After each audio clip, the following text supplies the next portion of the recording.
Hey, my own people, fellow Liberians, it's me again once more.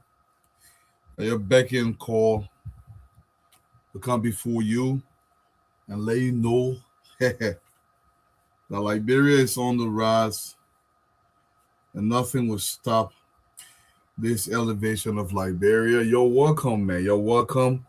You're welcome wherever you're coming in from. Here it is 4 p.m. Eastern Standard Time here on the East Coast of the United States. And I know right now it's 8 p.m. in Liberia. Those of you who are tuning in Liberia, it's approximately 8 p.m. out there. We say thank you for joining the conversation. My name is Ensu Opa Dualu, and I will be here, talking to you guys until the team gets here today.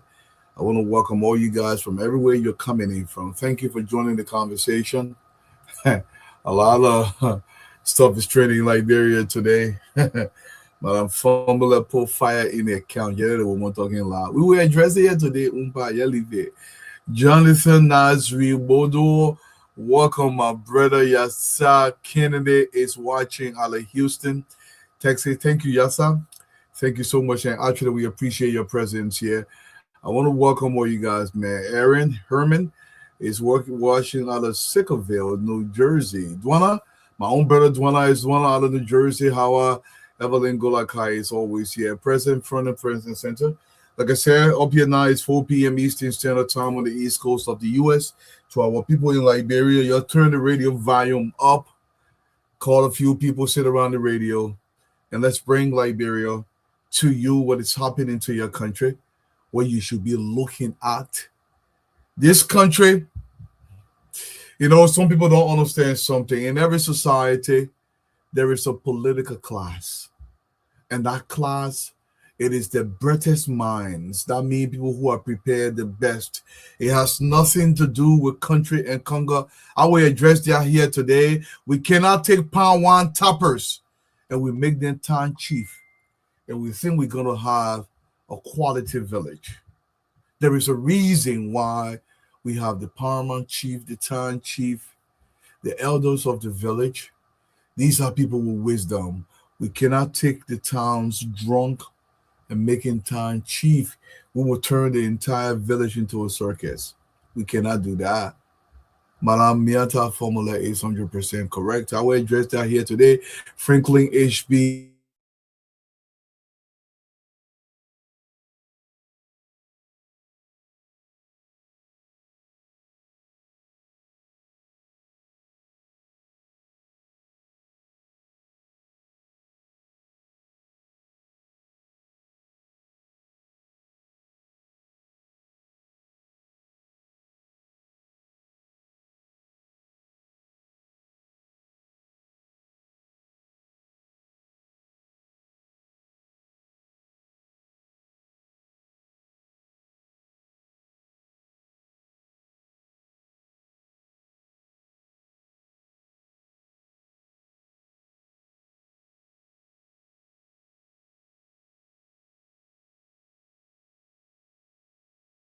Sometime back. So the president wrote some communication and asked me to talk to B Mountain, talk to Mita, and most of the major mining companies in Liberia. As we had gone to Dubai, the morning the bombing started. And so we got our tickets and everything, but when we were about to move, the bombing started that very morning. And so we came back. Now, if we don't solve electricity problem, everything we'll be doing in Liberia, regardless of which government, will be window dressing. Electricity is the major problem for which this country will never grow unless we touch electricity. Electricity is everything. Look, without electricity, the hospital will not work. Regardless of how much, go buy the MRI, bring the hemoglobin machine, the dialysis machine, and anything you bring in the country, ain't no way electricity can come. When it comes one time, boom, boom, boom, the third time it blow acid up in it. Something will spoil.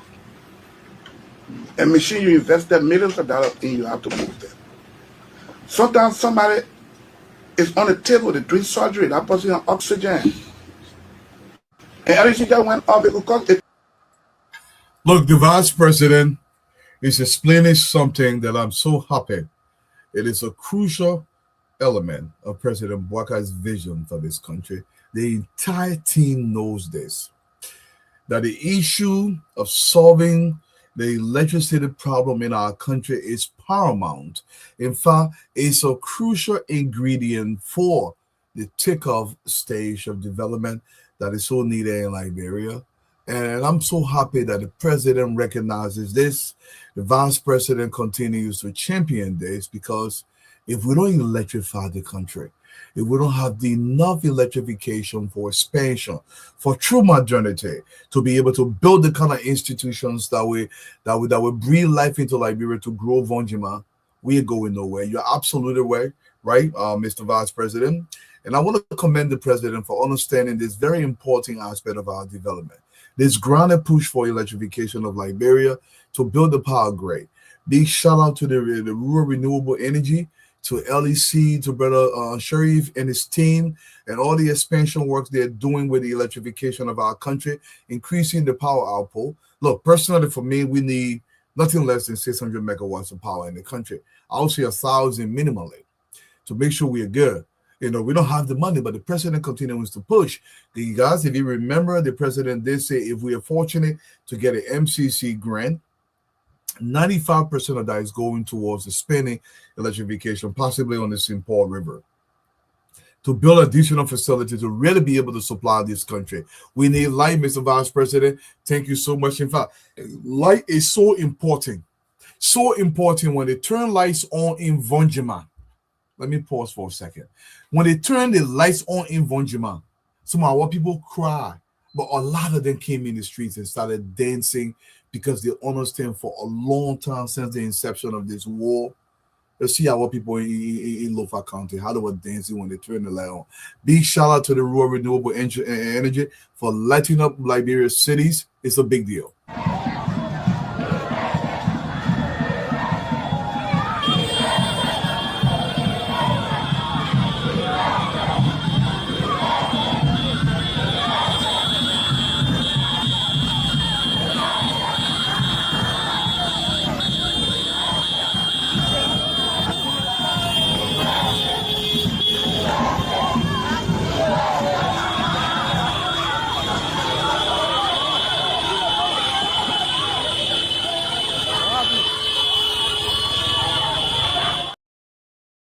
This is what it means. This is what it means. This is what it will mean in Robertsport when lights are turned on in our location. It is very easy for you and I to sit in another man's country and experience the amenities of modernity that we experience there without fully understanding how we get them. And it's easy to say, but I learn all they celebrating. Every time somebody says that, I just shake my head, because I don't have a counter to sheer stupidity. There is a reason for that. For 36 years, 36 unbroken years, our people, they cannot even sleep on current. Then current come. There you go. It is life itself. That's why they are celebrating. They are not celebrating because they've never seen light. They are celebrating because they're seeing progress. Progress is what our people are celebrating. President Bwaka, you have no idea what you're doing to this country. You have no idea how you are awakening hope in our people, how you are giving the new young people in our country inspiration to aspire to something that is far greater than themselves. Let them sing for President Bwaka. They are not celebrating him because of anything. They're celebrating him because he's upping their standard of living. Let's sing for the papa. It's more for me.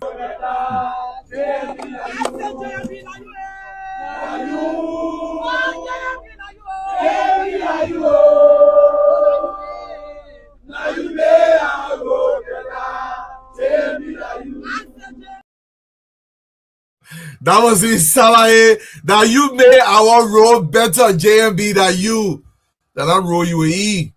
But that road can make you sing. That road can get you in safety to get to your capital city.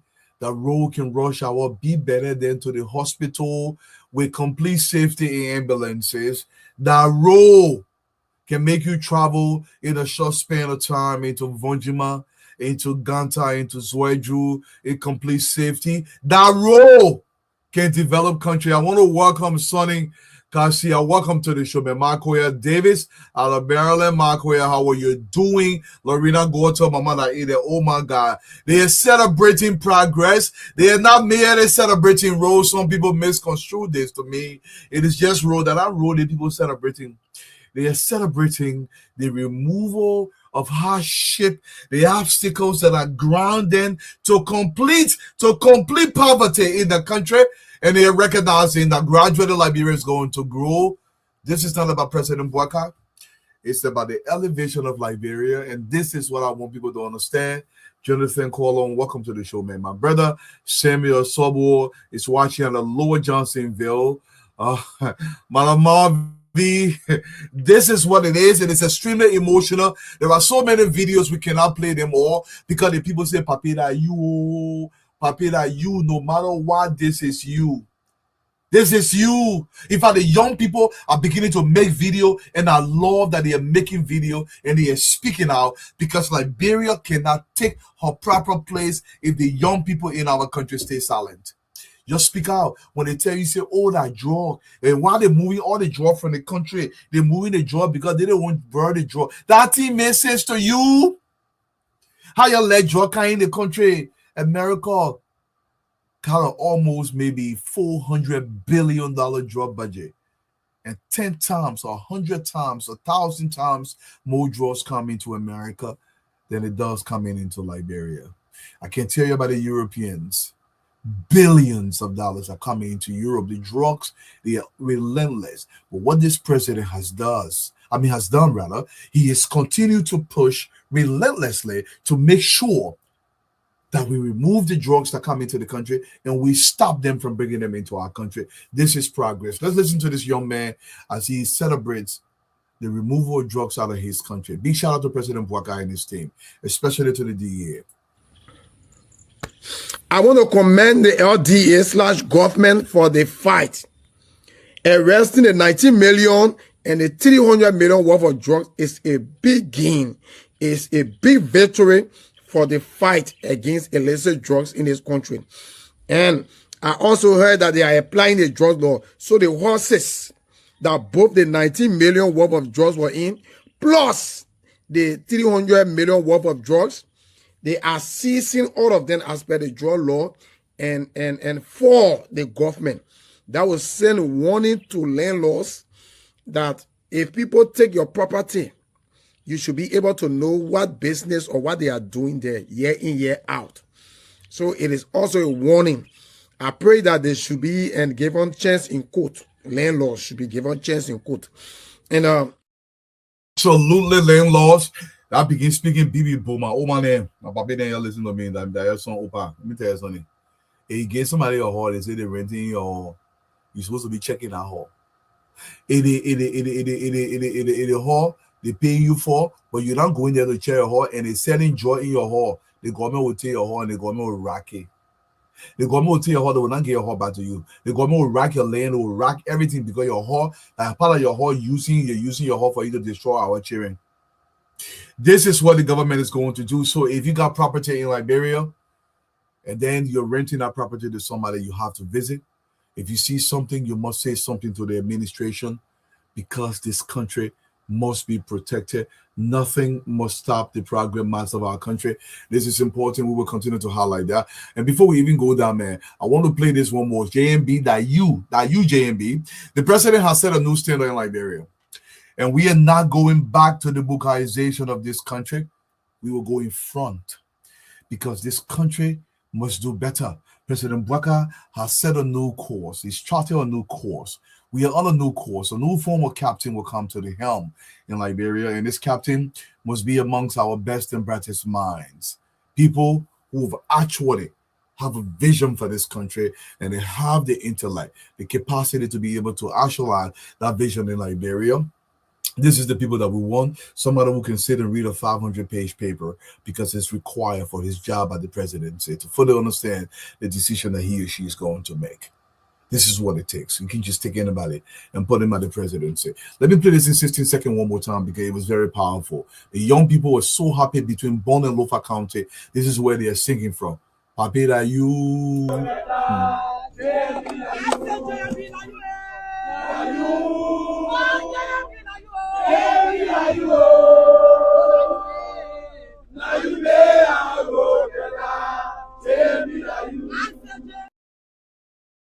And guess what? For those of you who don't know where we are coming from, when you say that road they will celebrate, you have no idea how poverty-stricken we were, abject, crushing, bone-crushing poverty, and gradually it's being transformed. In fact, to the people of Grand Gila County, I want to give you your flower today. The people of Grand Gila County, when they received the machines and they realized that the door opener has continued to speak for them, they started singing in Grand Gila County. They started singing. In fact, let me play a small step. Motorcycle, I am jubilating, saying that the one soul in my opinion, the remaining senator of Grand Gila County. You can see the excitement right here in. They are lifting the hands of Rosario in my opinion in the air.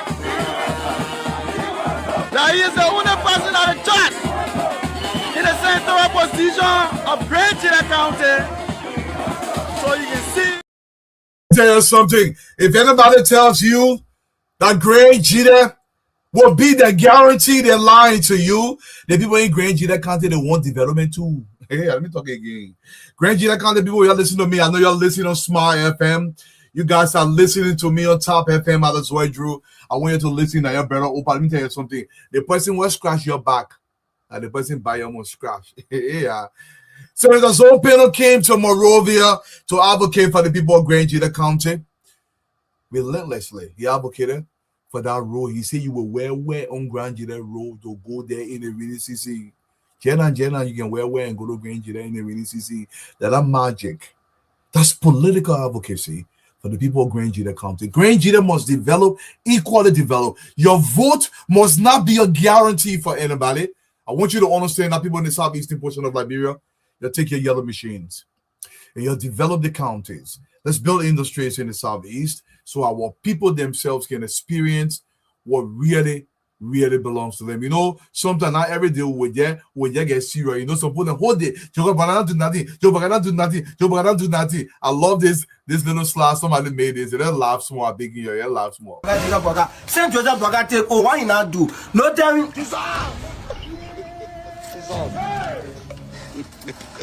Right. And I him telling in the girl. Then they go from Dwara. They go from Dwara to Simple Bridge. So that's what I'm working.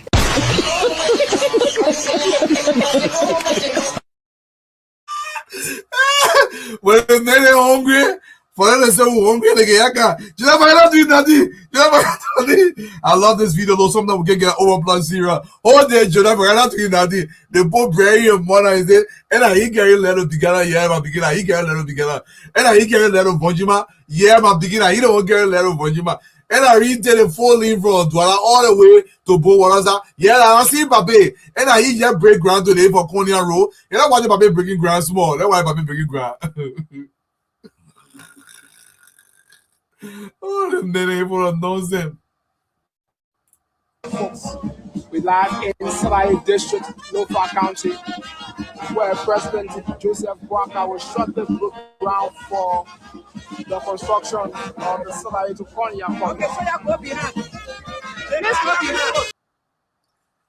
So that's out there in between Bonn. That's out there between Bonn and Lofa County.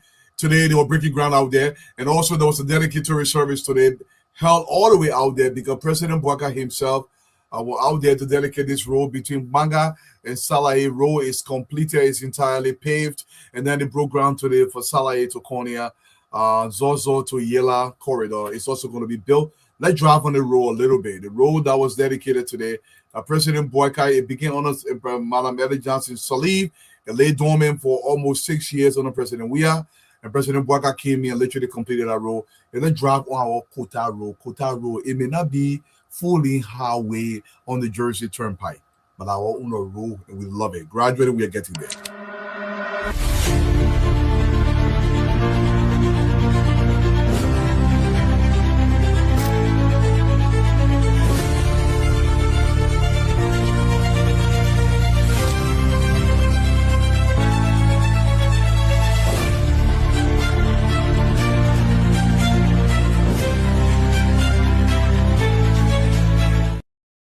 The whole era where they show here, you couldn't pass over there before. Actually, the best man, I'll play that video one more time again. You know when I got in for again, come on. Chop, I don't do nothing. If I don't do nothing, the poor brain more.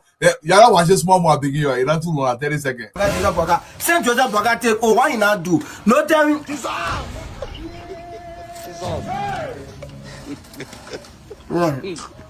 And I him tell you in the girl. Then, they go from Dwara. They go from Dwara to Simple B. So that's what I'm working.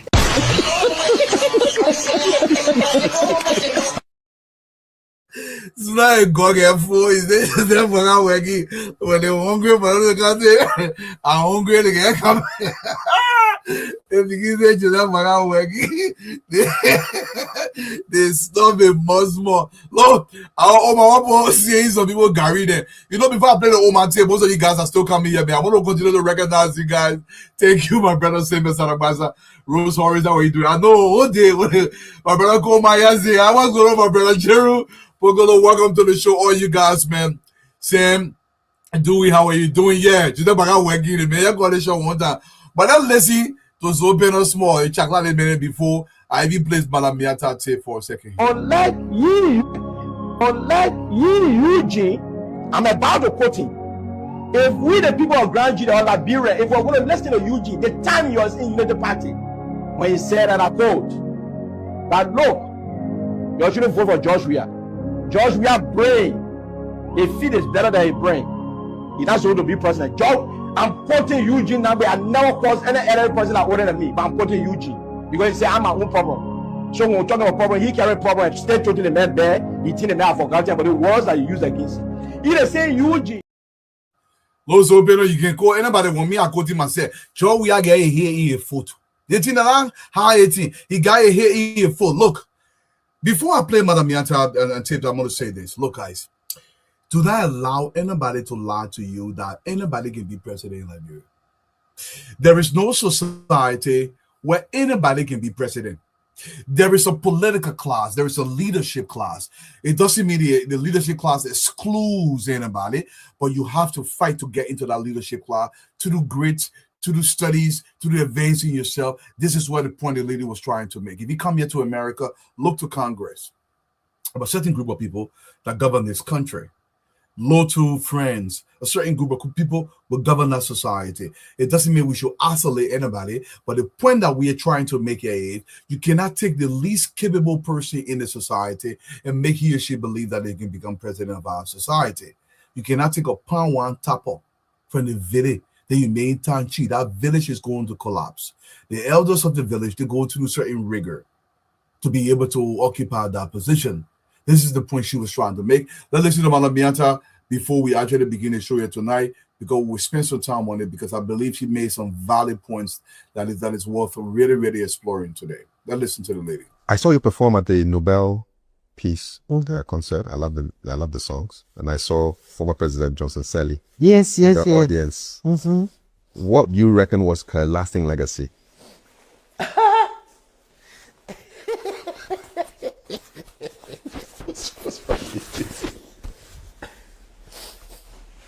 Her lasting legacy will be that she unleashed George Weah on us. That's the legacy I give to Mrs. Salif. Sorry. You don't think very much of George Weah, President George Weah? Have you met George Weah?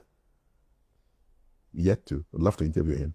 Oh, he can't talk much. You won't get much out of him. Huh? He's not very articulate either.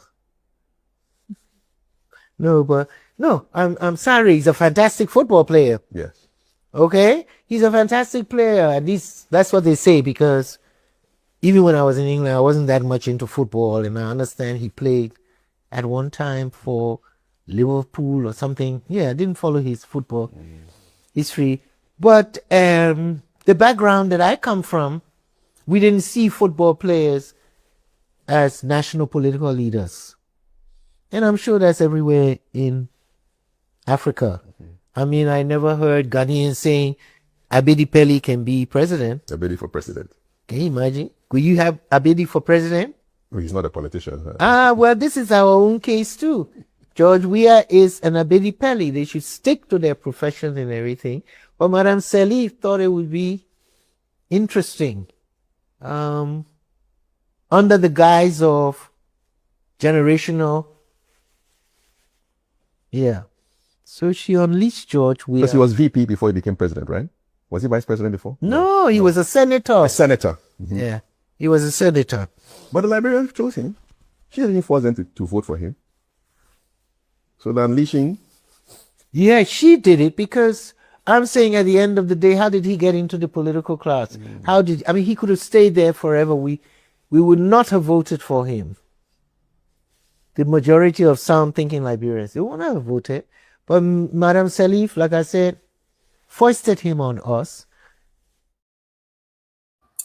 Ellen Johnson Sirleaf was trying to protect herself, and she was willing to sacrifice the entire country to do so. The entire country. She gave this country to a man that is not fit to become a village dog catcher in the person of former President Weah. This man that came to power, the only interest he has was to dance buka, get drunk, get high, follow little girls all around, leave the country for some 50 days, do whatever. There's a lot of people in Liberia today cussing this woman because they're eating pain inside Joe Weah Hall. When Joe Weah became president, let me tell you something. Liberia has transitioned from this level of mediocrity or bottom feederness to a place of excellence and meritocracy, something that will help grow the country. We are not going back there. People did not pay attention where former President Sirleaf did everything in her power to make sure we came to power in our country to destroy this country. For those of you who believe anybody should be allowed to be president in Liberia, you have rights to be allowed to be president, but there are a certain pedigree that you must possess. It's not exclusionary in the sense where when she says political class, and I see some people on Facebook trying to spin this. She doesn't mean isolating anybody. If you want to be part of the political class, study to get there. Burn the midnight candles to get there.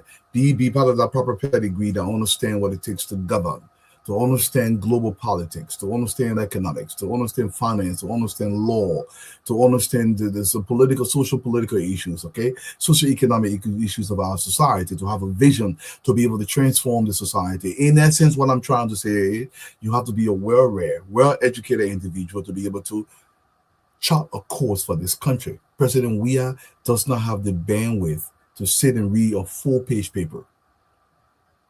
You're dealing with people from Oxford, from Harvard, from Princeton, and Yale across the table, and then you got President Weah on the other side representing Liberia.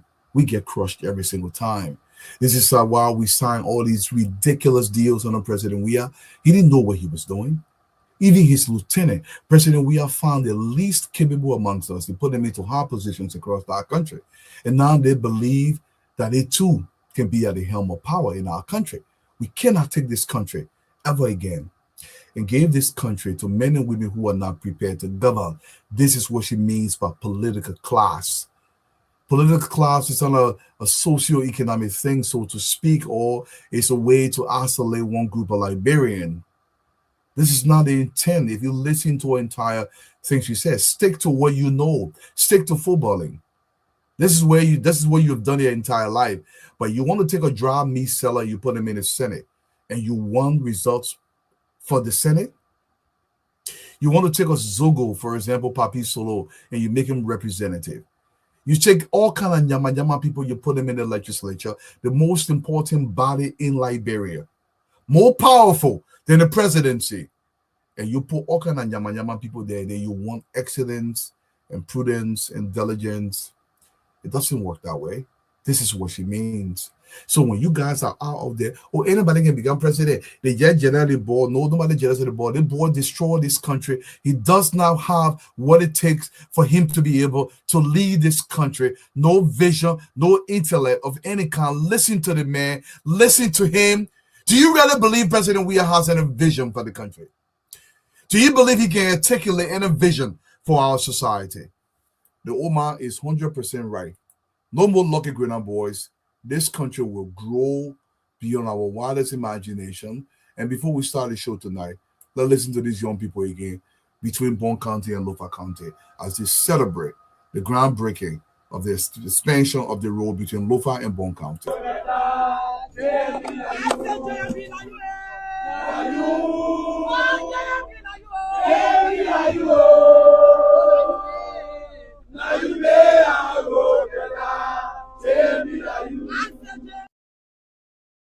Thank you, JMB. Before we start the show, let's recognize the radio stations from across the country. Classy FM out of Margibi County. Welcome to the show. Radio Margibi as well. Welcome, Voice of Lofa, all the way out there in the Mati Lofa County. To our people that are listening, you enjoy your current. We celebrate with you, the people of Lofa County. Peace FM out of Mahabel. Welcome to the show. Radio Kwatike out of Banga Bon County. We say welcome, welcome, welcome.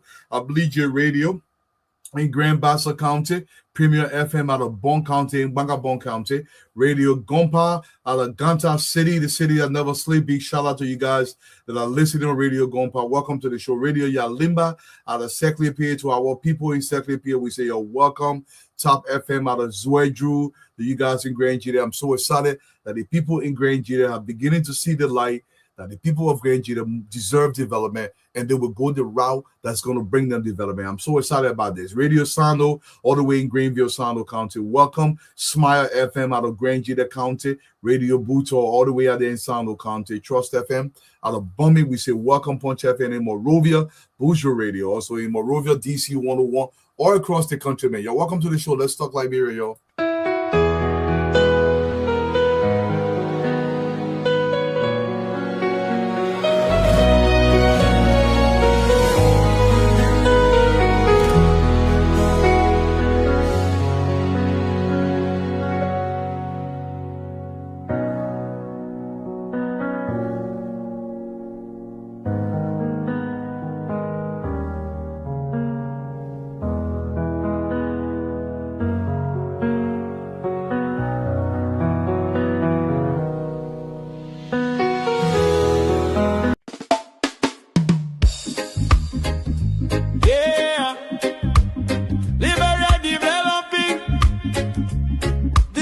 ClassReloaded, the #1 online show that brings the truth. Showcasing J&B and JKK progress all across the country. Oh, the ClassReloaded, we are online every day. Showcasing progress the Liberian way. Well, JMB and JKK, they're making the way. The ClassReloaded, we're shining today. Hey. Oh. From Morovia City to the other counties, development talk shake the country. We talk the truth, we don't lie. The rescue mission making people smile. Roads getting better, schools better, electricity stable, no more hoping. We see the change, we see the light. Unity Party doing things right. Who talk the facts? The ClassReloaded. Who bring the vibe? The ClassReloaded. Support development. The ClassReloaded. Who better rise again? Oh yes we can. Who talk the facts? The ClassReloaded. Who bring the vibe? The ClassReloaded. Support development. The ClassReloaded. Who better rise again? Oh yes we can. The ClassReloaded, we are online every day. Every day. showcasing progress the Liberian way. Well, JMB and JKK, they're making the way. The class reloaded, we shining today. Hey, Hey, hey. turn up the sound, let the people dance. Liberia progress, we get the chance. No fake news, we bring the proof. The class reloaded, always in the booth. From social media to the street corner, everybody talking about the new order. Respect to the hosts, they keeping it real. Liberia future, that's the deal. The class reloaded, True, Liberia rising. progress. JMB and JKK, Develop, the rescue mission, we move soon. the class reloaded. True, Liberia rising. progress. JMB and JKK. Develop, the rescue mission, we move soon.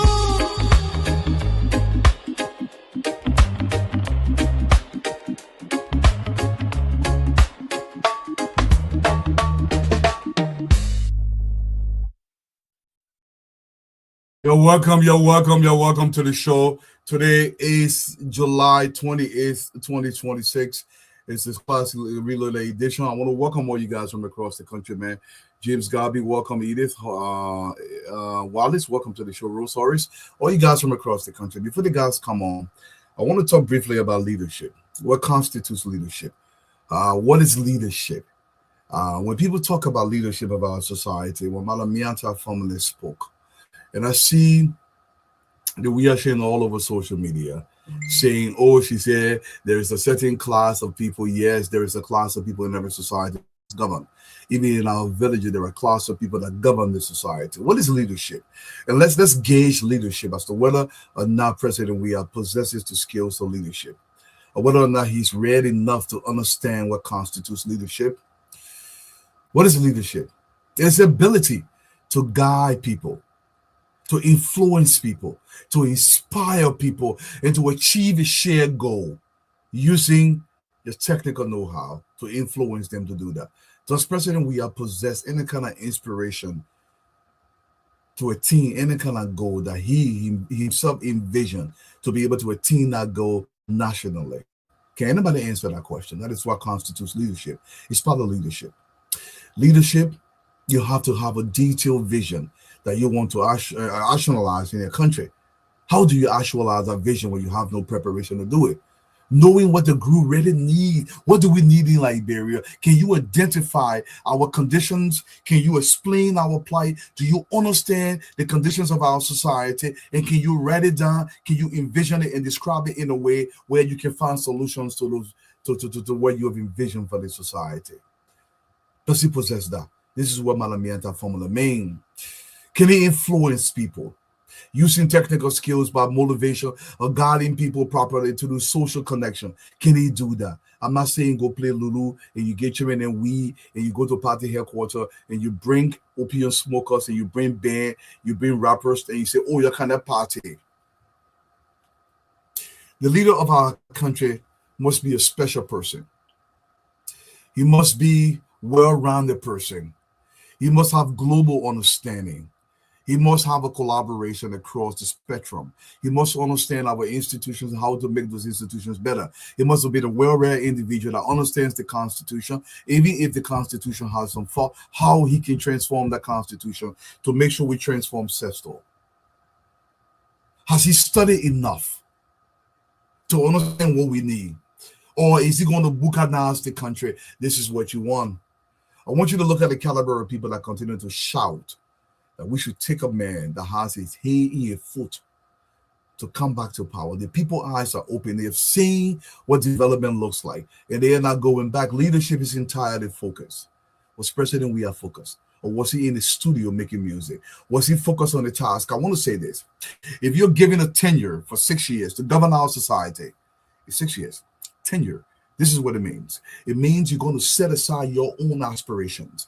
Everything about you will put it on one side, and you will focus entirely on the people's business, as you see being manifested by President Joseph Yemabwaka today.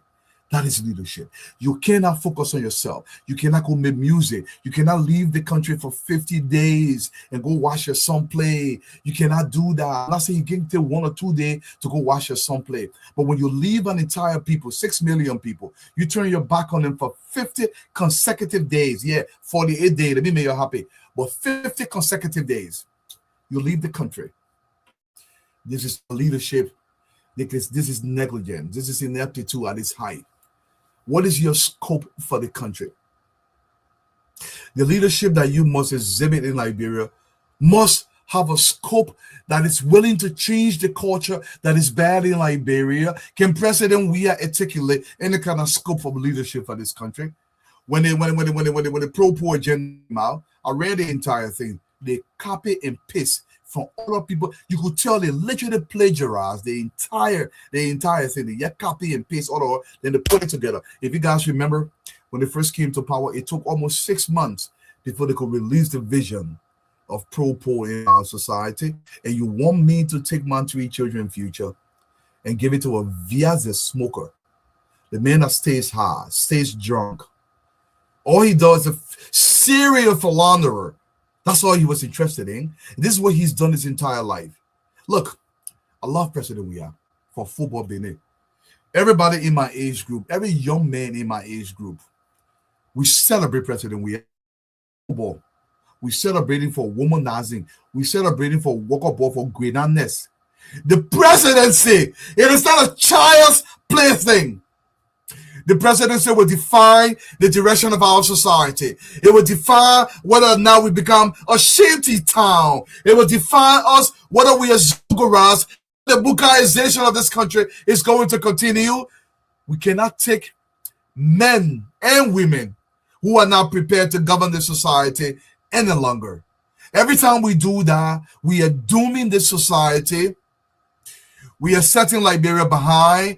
One of the reasons that motivates me every day to come on this platform and sit here is to open the eyes of my people that we can no longer make a mistake. This colossal mistake. Let me tell you guys something. The presidency, it is an awesome responsibility. Let me put that word awesome into context. It's an awesome responsibility, almost to the heavens. It is a position. It is a position that transcends the typical. It is a position that is far above the typical citizen. It's a position that can define whether we die or live. It is a position that will determine whether we got clean water or we drink dirty water and die before the age of 50. It is a position that will determine how many children are born in Liberia. It is a position that will determine whether our girls graduate from high school before the age of 18. It is a position that will determine our young men are not Zogoras. It is a serious position. It is not a position you can just give anybody, because when we do this, we are going to destroy this country. Madam Mieta formula is right. Stick to your provision. If you're a carpenter, we celebrate you. Make a beautiful bench for us, but the presidency is not your place. If you are a car loader, we love you for it. Find me a text in my Peking. I will celebrate you. The presidency, it's not the place for you. If you're opium smoker in the graveyard, we pity you. We gotta build rehabs to rehabilitate you, but the presidency is not a place for you. If you're kicking around rubber ball 24/7, the only thing you have done in your entire life is to kick around a football. You have not even been a captain on any team. The presidency is not a place for you. And Liberian citizens across the country, you're listening to me very well. Do not vote for any man or woman who does not understand the awesome responsibility that is the presidency. This is a place that will make or break our society. It is not a place that you gave to men, children in the former President Weah. It is not a child's play thing. I made the analogy to young women. If you're looking for husband, if you're not looking for husband, you won't be messing all around with your man picking or a younger way. But the day you ready to look for husband, it is a serious business, because the rest of your life will be spent with this person. You don't think you mess around with. The presidency is 20 times greater than that. That's how important it is. Once again, to our people all across the country, you're welcome. Cole, you're here today with us. Thank you for joining me. How are you doing? They're crushing me out. Your comment, what's hitting your head regarding anything? Can we make palm on top as presidents of the time in our villages called? And that's it hurting my head. Tata said,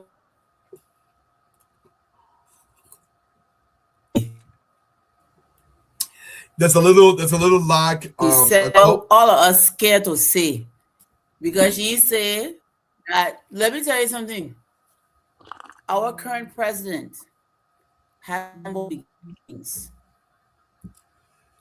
You understand? Many of our great leaders have humble beginnings. She's not speaking of humble beginnings. No. She's speaking of humble beginnings that in scandal and corruption. She's speaking of humble beginnings where you may have been dealt a short deck of cards, but you work hard, you educate yourself, and you prepare yourself for leadership. That other people are talking about. She's talking about men who have humble beginnings and don't apply themselves and ascend to positions that they're not prepared for. That is a fact. That is a fact. And we're not going to sit here and pretend. Let me tell you something. Somebody had the nerve to write that, and you're talking about we native people. Don't insult native people. We don't go to school. We take advantage of opportunities. Let me tell you something. Anybody that tells you that native man, that ignorant man, that not educated man, they lie. Soon like book business. We like book business. You ain't see no crew person like bruh that have opportunity to go to school that don't eat books. Look at Ambrose man. Look at our justice minister. When you give native man book, they show. So don't come here and be lying that Matter is her father, H.B. Fumbler Sr., descendant of the Vi aristocratic clans. Her mother is a daughter of Netisia Brunel, who is Auntie Miata's grandfather, and Brunel, despite his name, is the son of Grable leaders who went to school in the late 1800s and ate book like he was eating ice cream, became a brilliant statesman. So you think native means to dance booga and smoke opium and refer to your country as Miami? Yeah. Do you think that's what it means to be native? Don't conflate native people with grown-up people. Don't conflate native people with lazy people. Don't conflate native people with people who are not independent and playful and unprepared for leadership. That is not what it means to be native.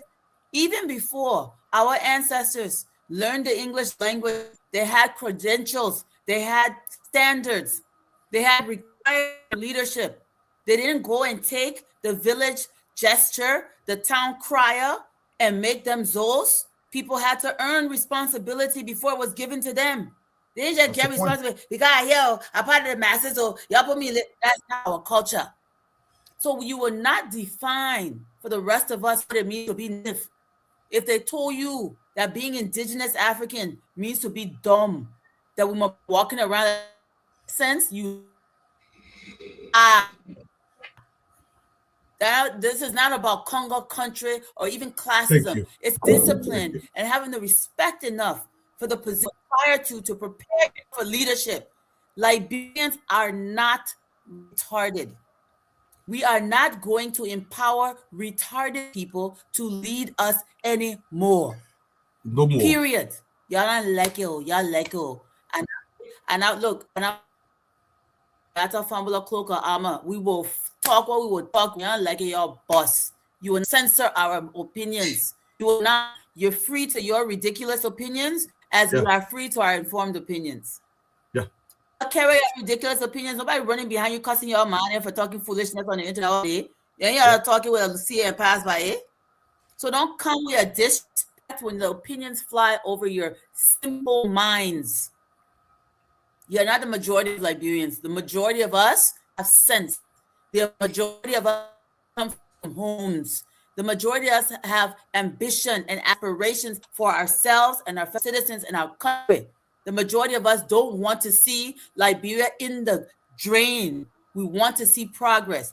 That is what the majority of people want. Liberian people will never again raise people up power that do not deserve to be there. And President Boycott has made it clear. He has set a clear example for everyone who comes after. So now that we see what looks like, we are reminded again of what competence looks like. Nobody is going backward. No is going backward to the dark days where we're being humiliated on the world stage. We're not going back there. Forward ever, backward never. So y'all carry that y'all team somewhere else, and we'll talk it. We'll talk to our children. We hear it, and they will vote every election, whether it be for representative, senator, president, whatever. They will vote correctly because standards have been set. Look, I actually pledged. Let me tell you, my TD children voting in 2029. They were voting Liberia. Me and it. Look, tell myself my daughter, she can be on my she can. She voting 2029. All today, no voting Liberia. This thing is very serious, Blair. Let me tell you something. There is something happening in our country, and I love I love you. You know I love you. Says Miata, it says something that must be spoken to. She was entirely right. There's nothing wrong with that, and I love the way you put it, Cole. This is not a people trying to, that country. No, that lie. The woman talking. If you want to become a doctor, you pay a price to become a doctor, and you become a doctor. If you want to become an engineer, you pay a price to become an engineer. When you want to become a president, you equally must pay a price to become a president. This is the point she's trying to make.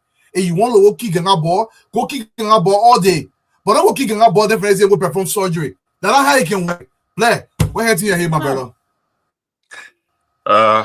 Good evening to everyone. I'm following the conversation online with respect to Miata Fambude's interview, and also Seditian's response or feedback. I think for me it is a healthy exchange. When we make statements, it is all right because it is her country, and she feel what is good for her country, she must be able to express it. And so for days I'm just on the fence and watching everybody and see how they go about it. But if you listen to Carl struck a very important point with the issue. There's nothing about native and whatever you say, in this country anymore. Because if you listen to the orator yesterday, our history has shifted over time with generations. I don't know who can be quantified or qualified as native anymore in Liberia.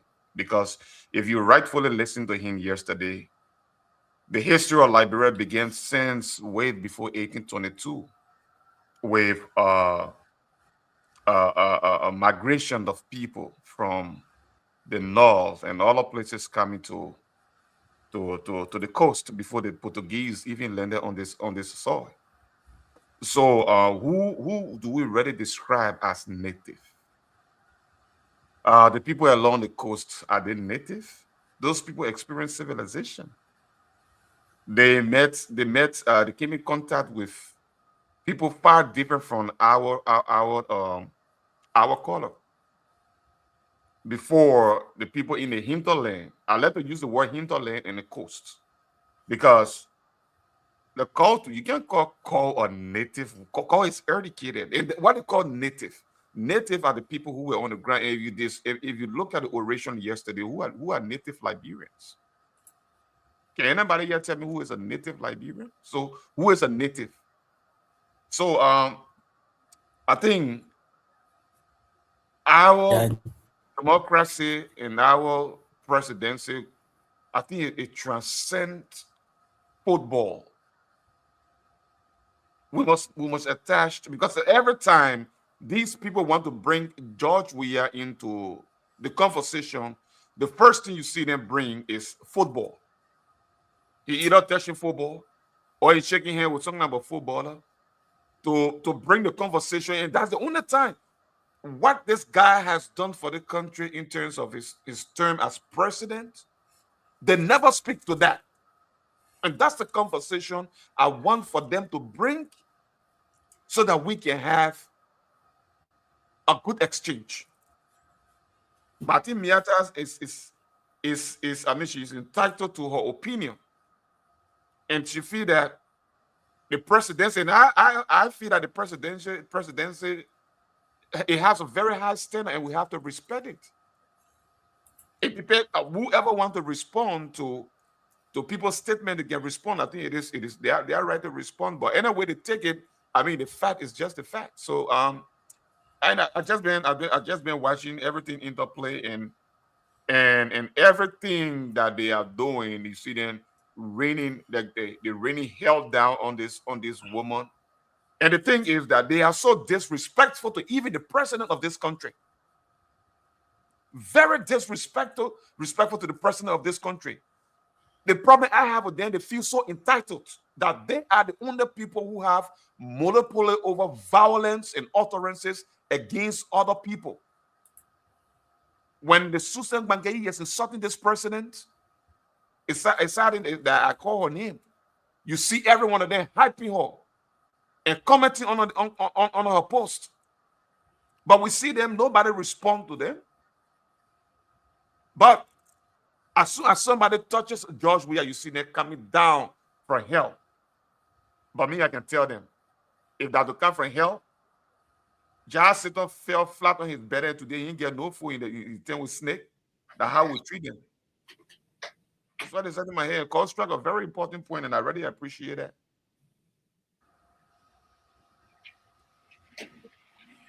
So Blair, you still there?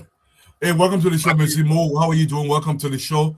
Welcome all you guys to the show. Look, you spoke about the native thing before I go to more Ali. Look at the word native. It doesn't see the connotation that we have for it, like that's not what it really means. It's just somebody who's born somewhere, really. Your home nativity, if you want to describe it as such. But at the end of the day, I love what Cole said, being stupid, and that's synonymous with being native. A lot of native people went to school, and people need to stop this more. Let's hear from you. What's on your mind regarding anything of any kind? We're speaking about Sisma and Miata here today, but she said something that is worth mentioning, and we will talk about it. Moali. Hello, Dwalo. So, as a matter of fact, good evening to everyone. Go, how are you? Go, while you were in our traffic today, I took you through the freeway, and it was really free. The freeway was free. How you doing, Moali? No, you see, after 3 o'clock, 4 o'clock, don't take Cinco way. Take the other way. I mean, where you budget? How you know? That's how I can get traffic this time because they started work on that road, but today I see. working, so yeah, some freedom. Good evening. So first thing, Samuel Jackson had a press conference today. They made some. So when I got on Facebook, I said Samuel Jackson having press conference. I remember he announced it. The first thing when I put the press conference on, the first thing I heard was that Abu Ali then can be attacking me.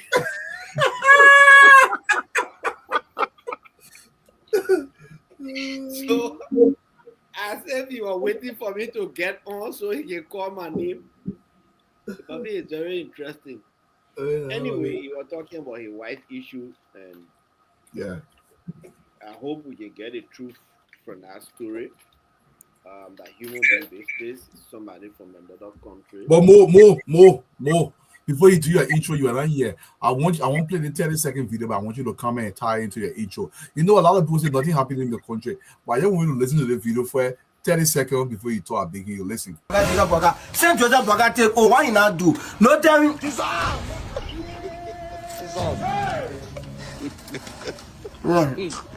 And I him tell come in the girl. Then they go from Ghana. They go from Ghana to Zimbabwe. So that's what I'm working.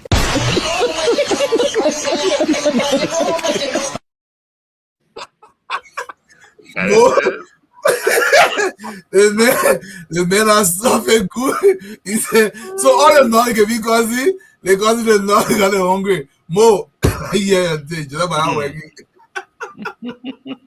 That's crazy. Yeah, so like I was saying, Papa, your stay are still low. I carried a laptop today and they check you. The guy told me what was happening. I think you little bit more better. You are much better a little bit. You little bit better. I think I just need to get new one. I gotta go to my papa and tell him say the laptop he gave me a owner and a new one. Yeah, so like I was saying, it's something that we all want the truth from. It's something that we want the truth about. The family of the lady in South Africa, they too, the need of closure to what happened. That's right. We only ask the police to do the investigation, or they've already charged and sent him to court. Yeah. Let's go through the court case. But I believe the reason I decided to talk about it, I believe what is happening is to buy public sentiment. I still seeing people say I'm low. You have more disregard like you're good. That was before. And I think the attempt is to buy public sentiment. Displaying some documents. I don't know whether those documents are from the hospital. I don't know if they are the real autopsy reports and everything. Because I thought, it's the hospital that will submit it to the investigator or the prosecutor. I don't know how Sam Jackson lay hand on the documents. I don't know if that's the protocol. But long ago, I think about a week or so, he said somebody from the hospital gave him the autopsy report and this and that, and all these kind of things. It's a strange thing for me because the case you've been charged and you sent to court. So I don't know how that's happening. But anyway, we'll go ahead. Go ahead. Let me read the comment.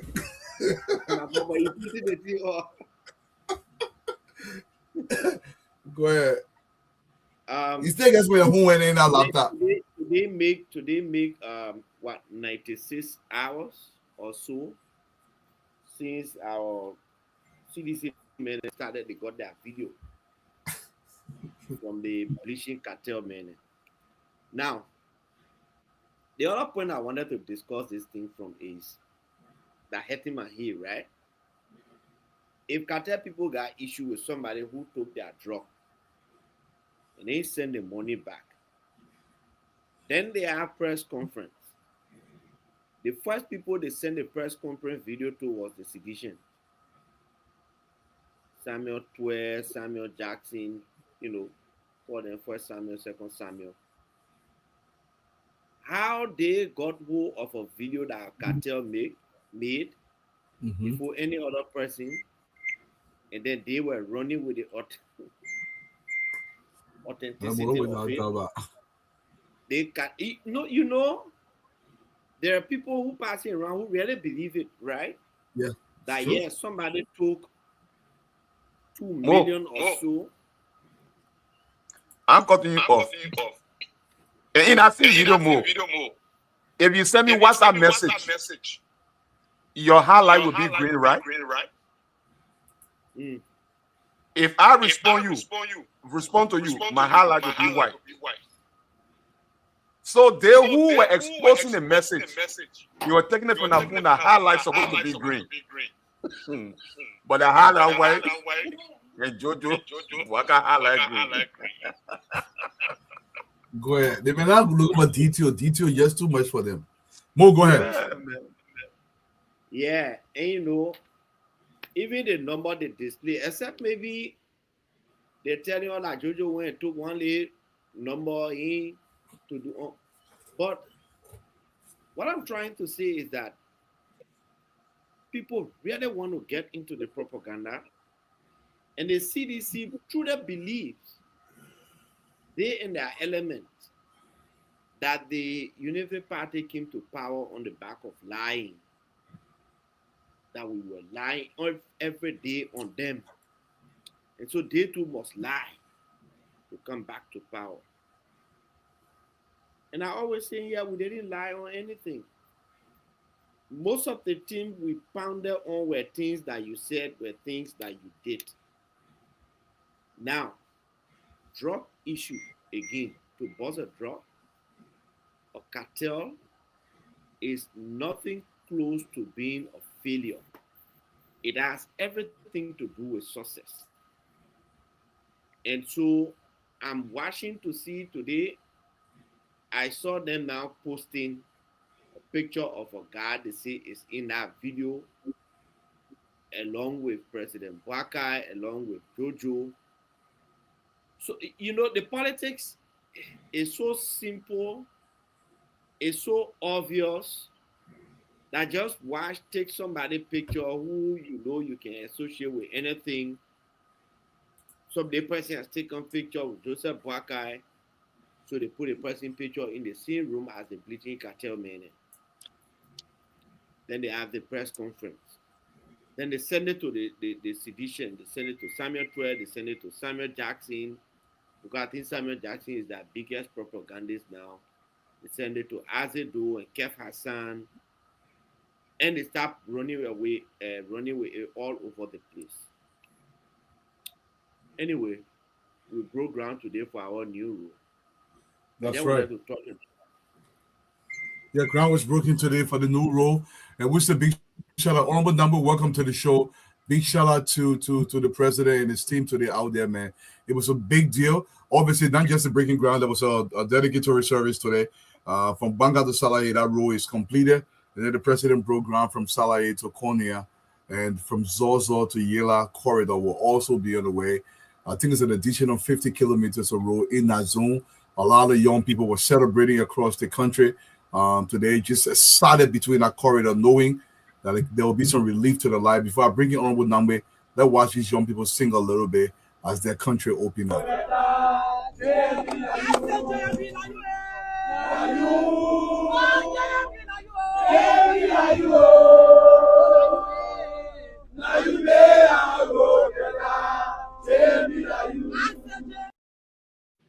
Now you, JMB, honorable number, welcome to the show. What's on your mind regarding anything before we go into the meat of this thing?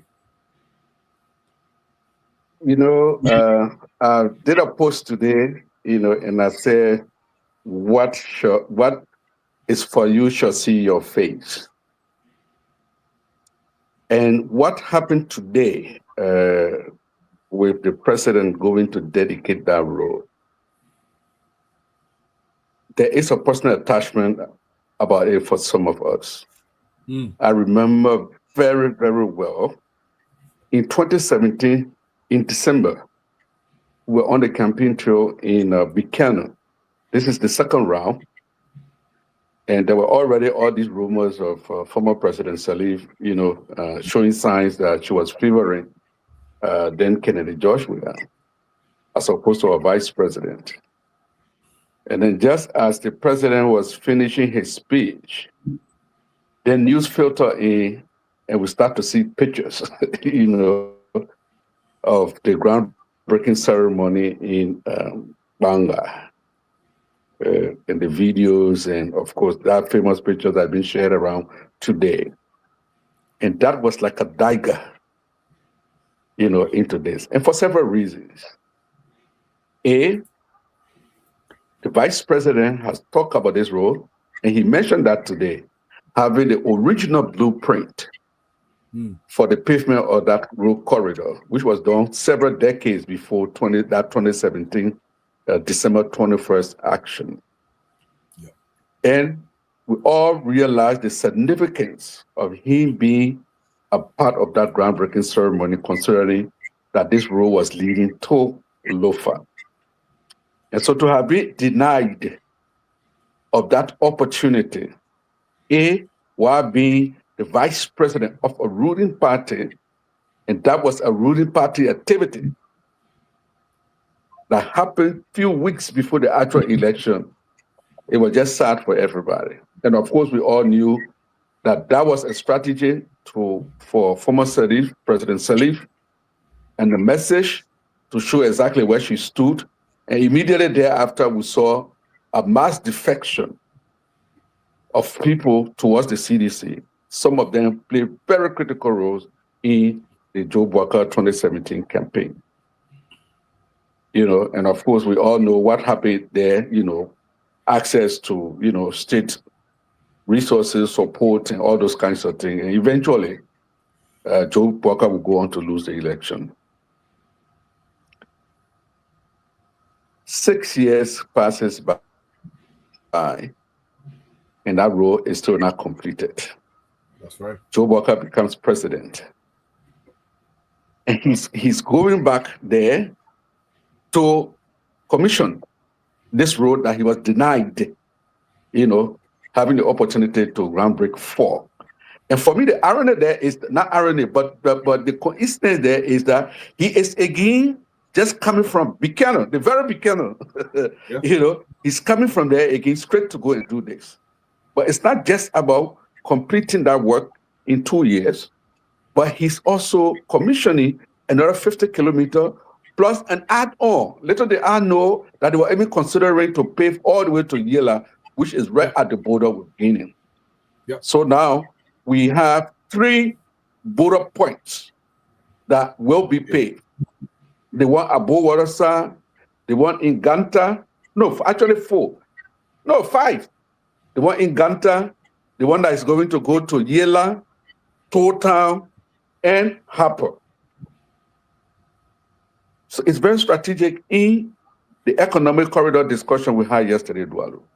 Yeah. So when Sunday is for you, and God has been the one to say it's for you, no matter what, it will reach you. For me, that is something that we all need to take you from. And how humble he was today. He was never bitter about it. Nope. Never bitter about it. So it's a good thing for everybody, and I hope a lot of lessons is learned from that. Yeah, almost now before you leave us, I want to play this short video, and I want you to comment what's happening in Vonjima, the celebration of our people, the REA, the renewable energy, and you're letting up the cities. Councilor Man, welcome to the show. I won't have you respond what happened in Vonjima here.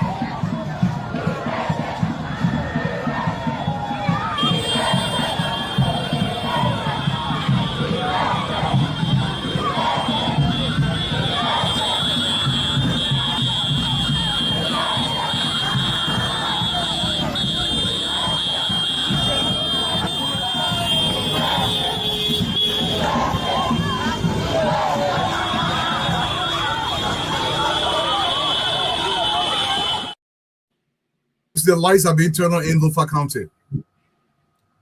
So, Dualu, and this is my opium in terms of what keeps me going. That very project started with 2017. It was literally dead when we arrived at the RREA. And I can say this in the open today. When I was asked where I wanted to go in government, and I decided that I was going to RREA, everybody around was, even the president himself, what did I do there? When they announced my going, that was my first challenge. What did he can do there? But I saw this as a personal challenge.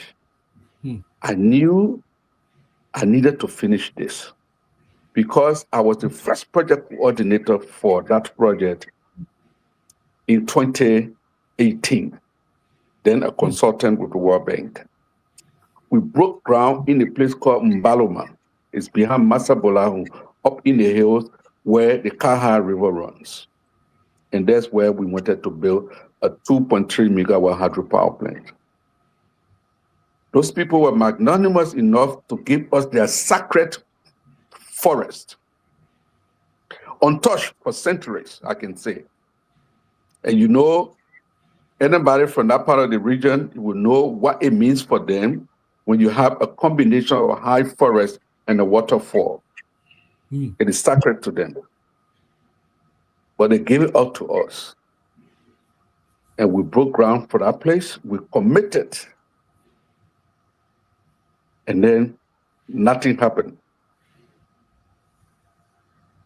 So the project was divided in two phases. We had two separate contractors. One of them was to do the dam, and the other one was to do the transmission. The transmission guy went ahead. He ran all his lines. And during the campaign, they were running with that, current is there and blah, blah, blah, blah, blah, blah, blah. And when we debunk all of that, we're asking the simple question, where would the current come from? So I took it as a personal challenge that this would be one of the first things that I would need to do, because we can't denigrate, so to speak, those sacred places for those people. So we insisted that although it's off the main corridor, that line will go back. So if you ask today, there is power in that small village called Mbaluma. And for me, that is a personal satisfaction I have. These are places where there have never been electricity. Vanjema, for example, I understand since 1990, there's never been anything like that there. So to just sit and then all of a sudden, while people are celebrating in Buchanan, and then your street just come boom, on bright and so. I mean, what else? This is a big deal. It was a very, very proud moment for me and my team.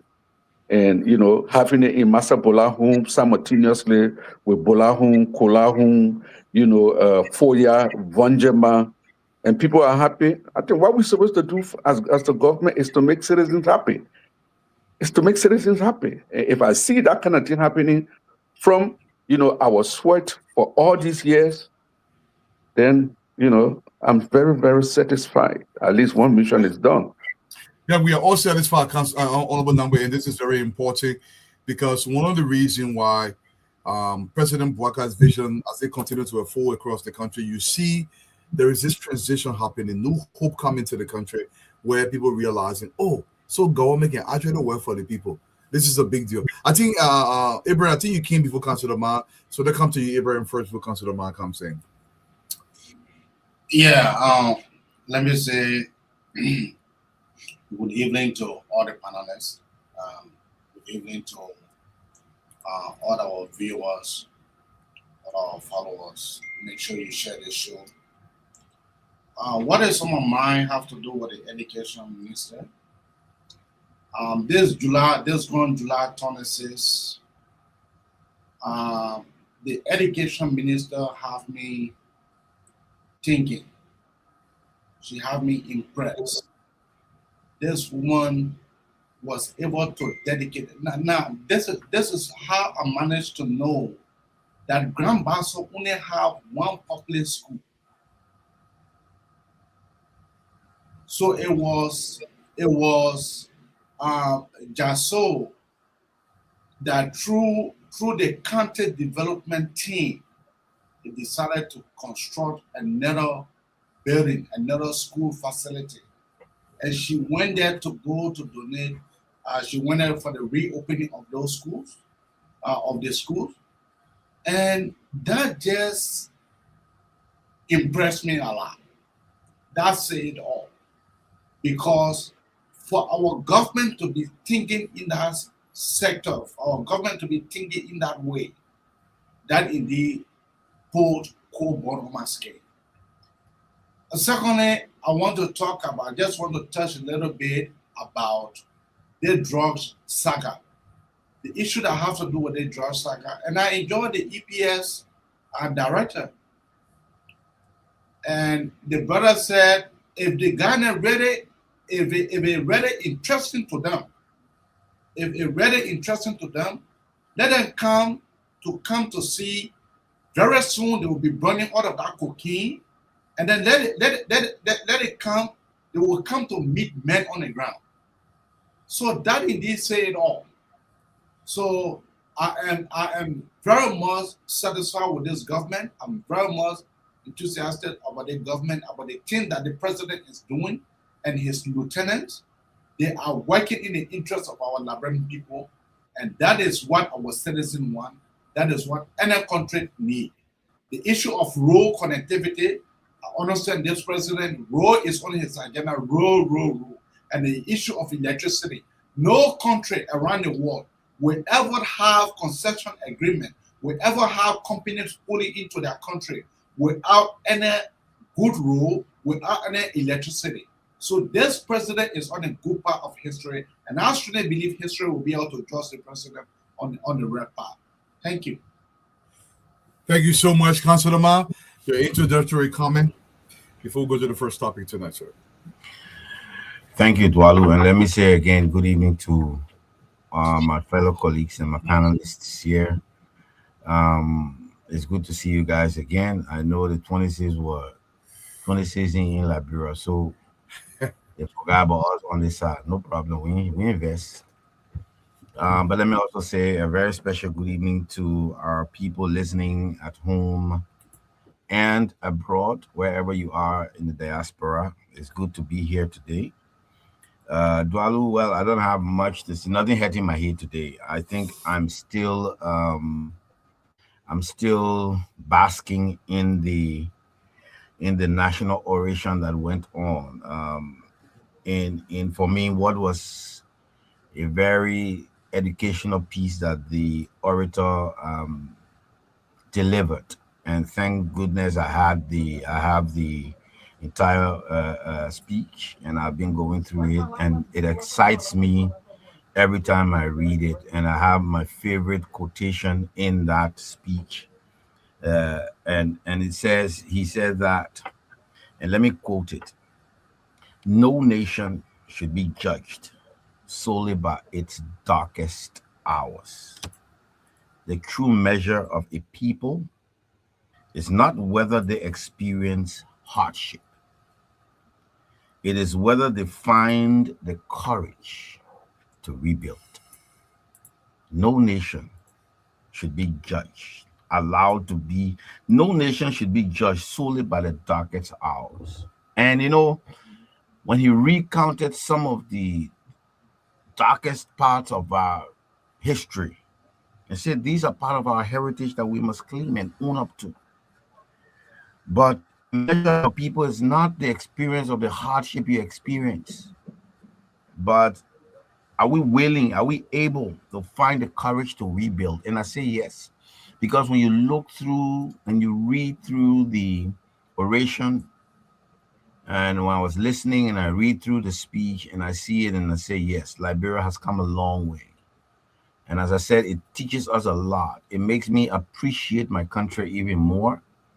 I'm jealous of the people of Bapulu, especially the city of Bopolu. Just imagine at that time, Bopolu was a city, the thriving commercial city. People think that, I've always thought that Bapulu County were in the forest, Bopolu way in that forest and nobody knows it.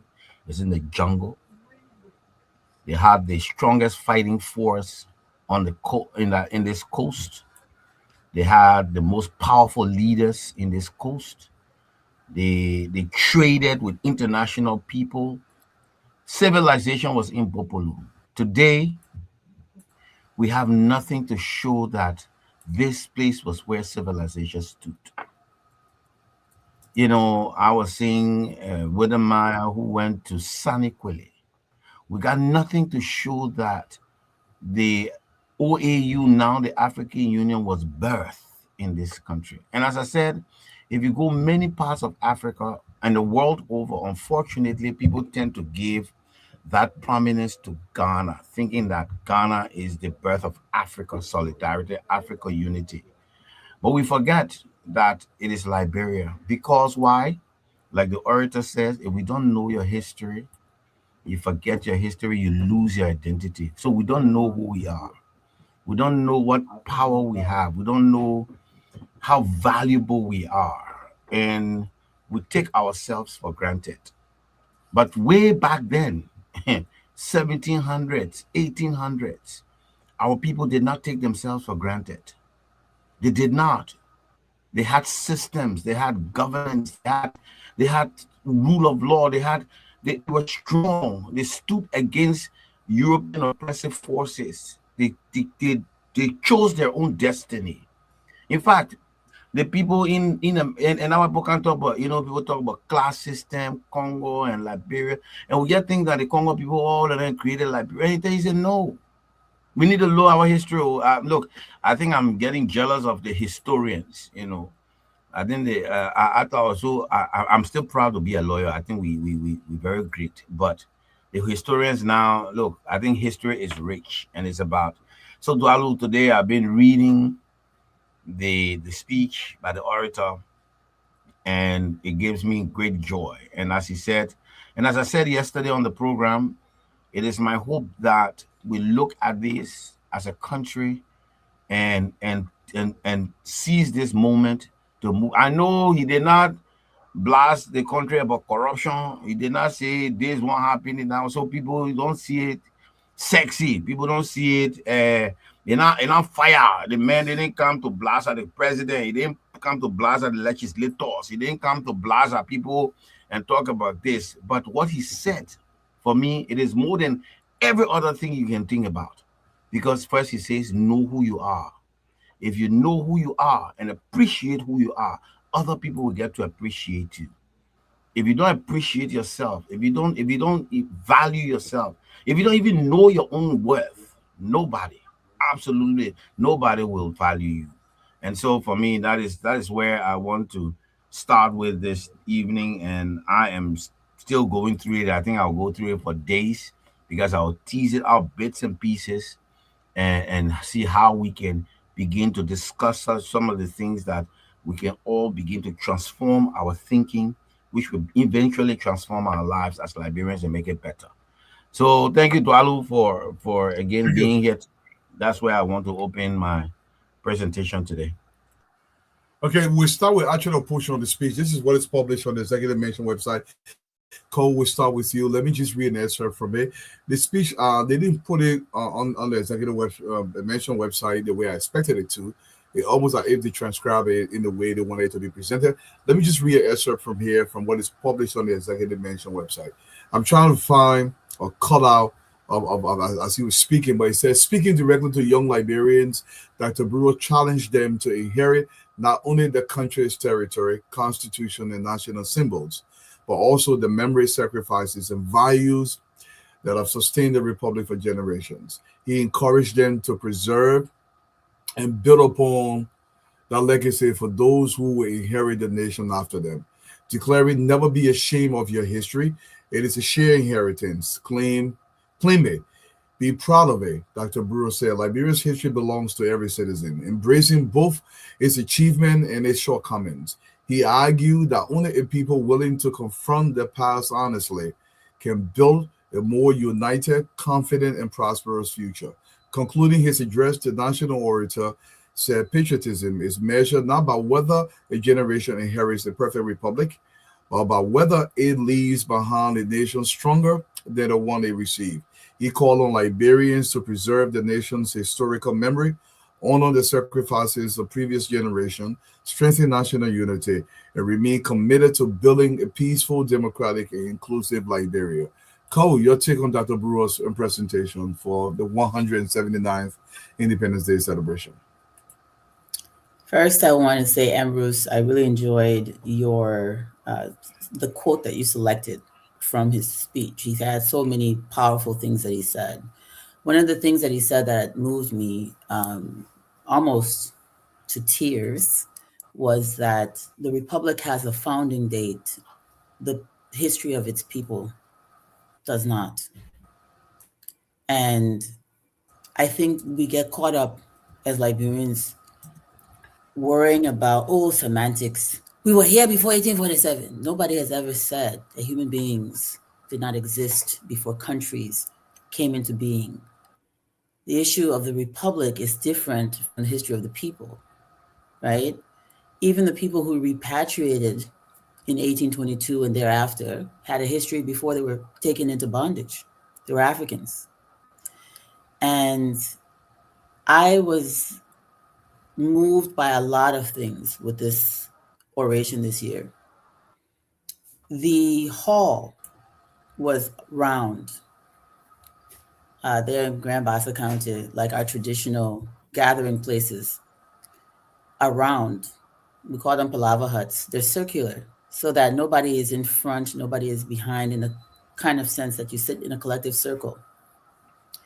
In the room, all of the president's portraits were along the wall forming a perfect circle, beginning with Joseph Jenkins Roberts, ending with President Boycott. A full circle of our history on display for everyone to be able to see. And as he spoke, and the portraits of all of our presidents, from Roberts, Benson, Warner, Payne, Roy, and so on, were witness to this speech about our collective struggle and our collective history. It was so powerful. And I was in the audience. I didn't sit down during the speech. First of all, they overpacked the place. They didn't put everybody in the overflow thing because it was a rainy day. So because I'm walking around the back trying to stop people from bumping into the portraits of the presidents, I'm listening. I'm on my feet. I'm on my toes. And I was so emotional because I listened to people whispering and gasping like, oh, they didn't know this. And I kept asking myself, I said, you know, for too long, and this is not to take away, all of our orators since Boycott has taken over have been exceptional, right? It's not to take away from any of them. They've all been exceptional. This one was different, though. It wasn't only exceptional, it was different. It wasn't political. I mean, some people will argue that history is political, but Dr. Herbert Brewer, is a scholar, not a politician.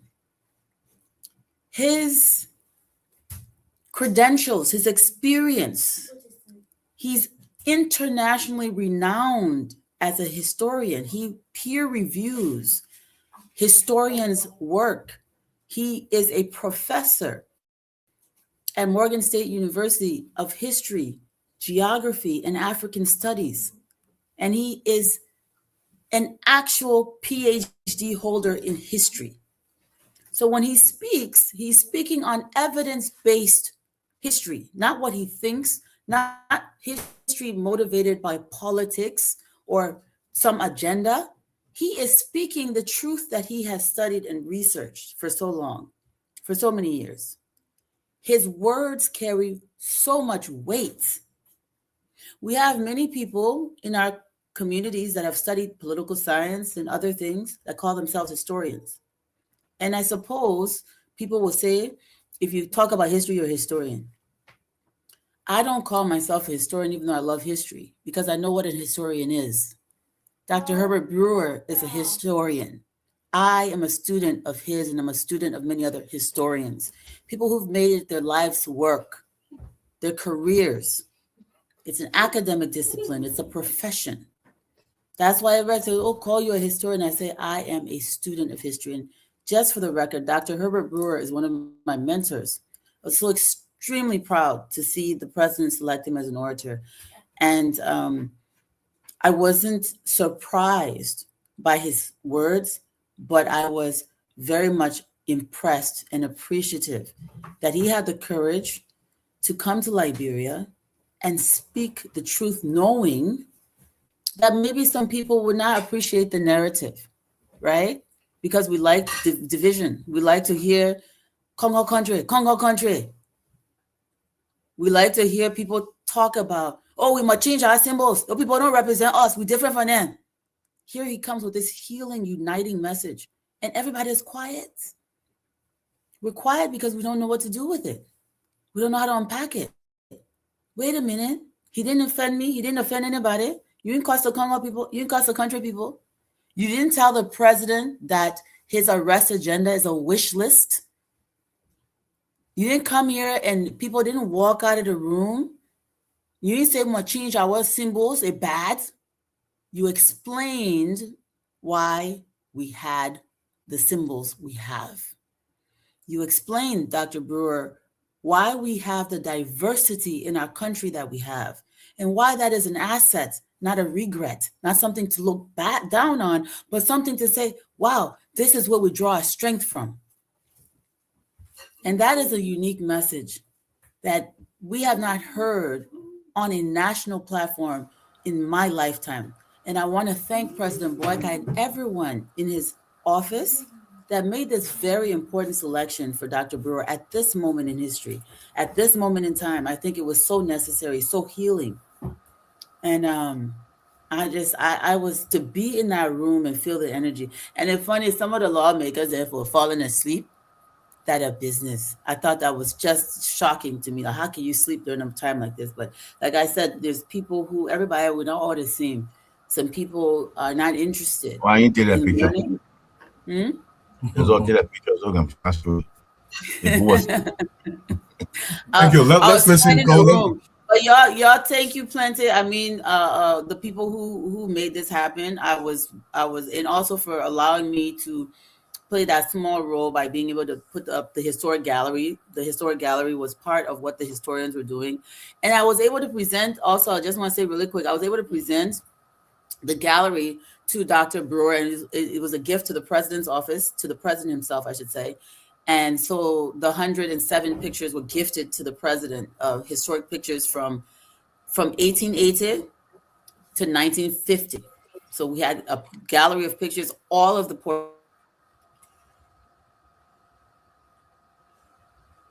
Okay, I think I was a little bit freezing. So what we're gonna do before she comes back in, if she comes back in, is to listen to Dr. Brewer for about 2 minutes during his speech.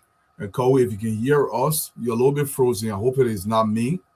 You guys can hear me, right? Just give me thumbs up. You cannot hear Cole. Okay, good. So let's listen to Dr. Brewer a little bit during his speech, and let's hear what he has to say. By these slave trading networks strengthened among many of our ancestors a profound attachment to freedom, self-government, and sovereignty. Those ideals would later shape the republic itself. In 1722, tell your story. In 1722, when the French slave trader Chevalier de Marché, and he wrote about his adventures in Liberia, he attempted to persuade the rulers of Cape Mesurado to permit the construction of a European fort. The day ruler, known as Peter, firmly refused. Peter informed Chevalier that they were welcome to build a warehouse in the swamps of Bouchard Island, but not upon the Cape itself. That decision speaks across the centuries. It reminds us that long before the modern republic, the peoples of this coast understood the value of sovereignty. Nor was this coast some isolated frontier awaiting discovery, because that's how some of the, visitors kind of talked about it. Beneath Cape Mesurado was Ducal, already a multilingual commercial settlement connected to the wider Atlantic world. Merchants, sailors, fisher folk, interpreters, Africans who had traveled abroad, Europeans, people of mixed ancestry, all lived and traded at Ducal in the 1700s. It was a place of diplomacy and commerce and cultural exchange. A whole century before the arrival of the first American repatriates. This too, my fellow citizens, is our inheritance. The story of the Republic of Liberia's founding then did not begin with the American Colonization Society. If you have time, please go and read and listen to the rest of the speech. The founding of Liberia began way before. I shouldn't make consider my last on this thing because it began this conversation. But Mo, let's hear from you, your take on the celebration speech, etc. So Dwalu, when somebody is an orator and how the person presents, when you read it versus listening to the person give two different feels. That's true. Like I'm watching him orating. It's not like he's reading something. It's like he is teaching. He is teaching, and that is what I really like about it. As he is teaching, they are focusing on the people who always discover it. The camera will go. Yeah, if you play that video again, you will see when he talked about it, and the camera will go to the people who can discover all the time. But you know, like Councillor Ambrose Ma was saying, I I had never known the real importance of of history in general, especially our history, until when Cole started, you know, teaching the history, the art history section of the class here every night. And within this short period, I learned a lot and all the history I did in school. As a matter of fact, our schools do not really teach the Liberian history. Hey, they don't really teach the Liberian history like that. You just go, the only thing you learn about the Camille, the ACS, Pedro de Center, John Kizet, and it's done with it. Even at the UL, those who do history, I don't know if they are teaching the kind of history. Like, even our democracy and all of these things, the appreciation, because called that made me to even understand the difference between Declaration of Independence and Guinea independence. And I depended on the knowledge I've gained from here when the young African political democrat or political parties, union of political parties, they call them WADUA. They had their recent convention here, their conference.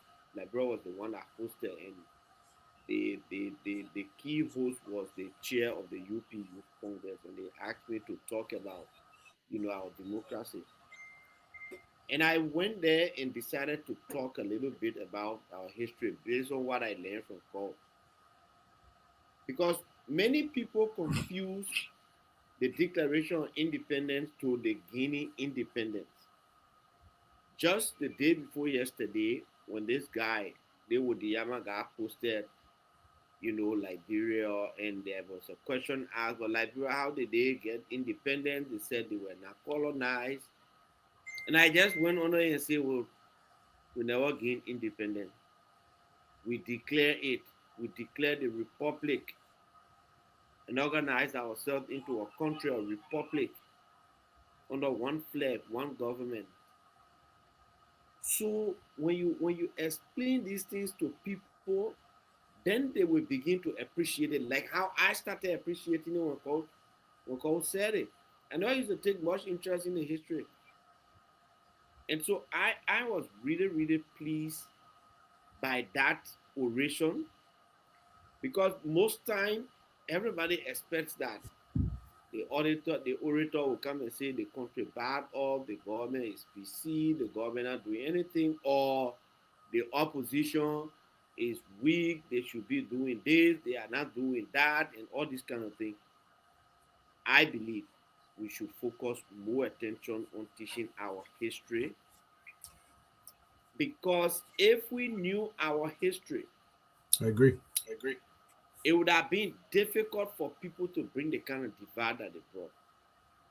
There are many of us who grew up believing that, Congo people were so wicked to the native people, and that the 1980 coup was justified, that the execution of people on the pole in broad daylight in the public was justified. Until you read and understand, then you appreciate most of these things, why they should not happen in the first place. Thank you so much, Mo Ali. I agree. But Nambe, your take on this oration from Dr. Brewer before Councillor Man will close on this topic before we go to the next topic for tonight. What's your take on the oration? Well, frankly, I've not had the time to be able to take a listen or to read it, and so I wouldn't be commenting from an informed perspective. But from what I'm hearing all of you say, I just want to commend those that put some time in trying to find a suitable Liberian to come to talk to us. And we're seeing this now as a reflection of the seriousness of the government in just using the Independence Day as a point of people trying to understand who we are, where we've come from, and where we want to go in a collective. So I will yield my time on this particular topic. Thank you. Fair point. Councilor Mang, your parting statement on this topic before we go to all the brouhaha in the country. Yes, Dwalu, as Mo said, I think that's what kept me glued to my phone yesterday, because when Dr. Brewer he was actually teaching, when he was teaching, and yeah, if you didn't listen to the orator and you only read, maybe you'll not get what it is. But if you watch it, and maybe one thing we need to ask our people is that we need to put in the system where we can get direct, when I say direct recording through the system, so that after the program, because most of the things we get into hearing, and even when we're listening through the Imagine website and other things, it is, from this thing, but you got to get a system so that the voice goes through a system, and then you can get the audio as if to see the person is really speaking either in the studio or on radio, so that you can be able to play this over and again without that kind of background hollow, not like you play, you see the sound is not stereo, it's not there, but you feel the impact when you do that. And yesterday I spoke about the historical part, and that I captured from the entire oration, why we should value and treasure our history. And for me, it is important, and as I said, that it's not only for Liberia, but it's for Liberians in the diaspora. So that wherever you come from, I hope that the people from Cape Mount can add now history to their Basajama annual festival. Not only to go there and cook the food and eat, but now dig into what the history of those people around that time, because those people were all there before settlers came, so that people appreciate the history, the culture, and everything. And then every ethnic group or every region or every county, I believe, have something valuable and unique. That's what I said on yesterday. But let me end with another thing that I pick up from the speech. It is about unity. Liberia would not have been Liberia if the indigenous people had not welcomed and embraced the returnees from the United States of America. As a matter of fact, according to Dr. Brewer, when they declared independence of the Republic, it was just that Ducal Coast, that Monrovia, that small enclave. No army. In fact, they didn't even get army. They never had army. That frontier foot, there was no army. And the pressure from all the surrounding, countries, the Europeans and all that. But especially because of the kingdom that was in Bopolu. On the coast already, they were feared and they were respected as they were fortified. People knew them, that they were warriors, and they had the strongest army. If those people had not come to embrace and say, look, let's join these people we've been governing ourselves. We've been governing the other, but there are foreign powers all around us. Why don't we join with these people to become one? And then the people in the northern, the Nimba, the Lofa, the other side, especially you see the Guinea, the French people too were coming in. It was easy for them to go on that side. They said no, because they have governed themselves all along. They wanted to preserve what they had. They said, let's unite with the people in Monrovia. So you see, when all that unity took place, Liberia took shape. Liberia took form. Today, unfortunately, we've reversed. We've started to break up. We're starting now to look at individuals. We're starting to look. I can tell you, in politics or whatever the case is, we have started to break ourselves apart. People believe, oh, my tribe.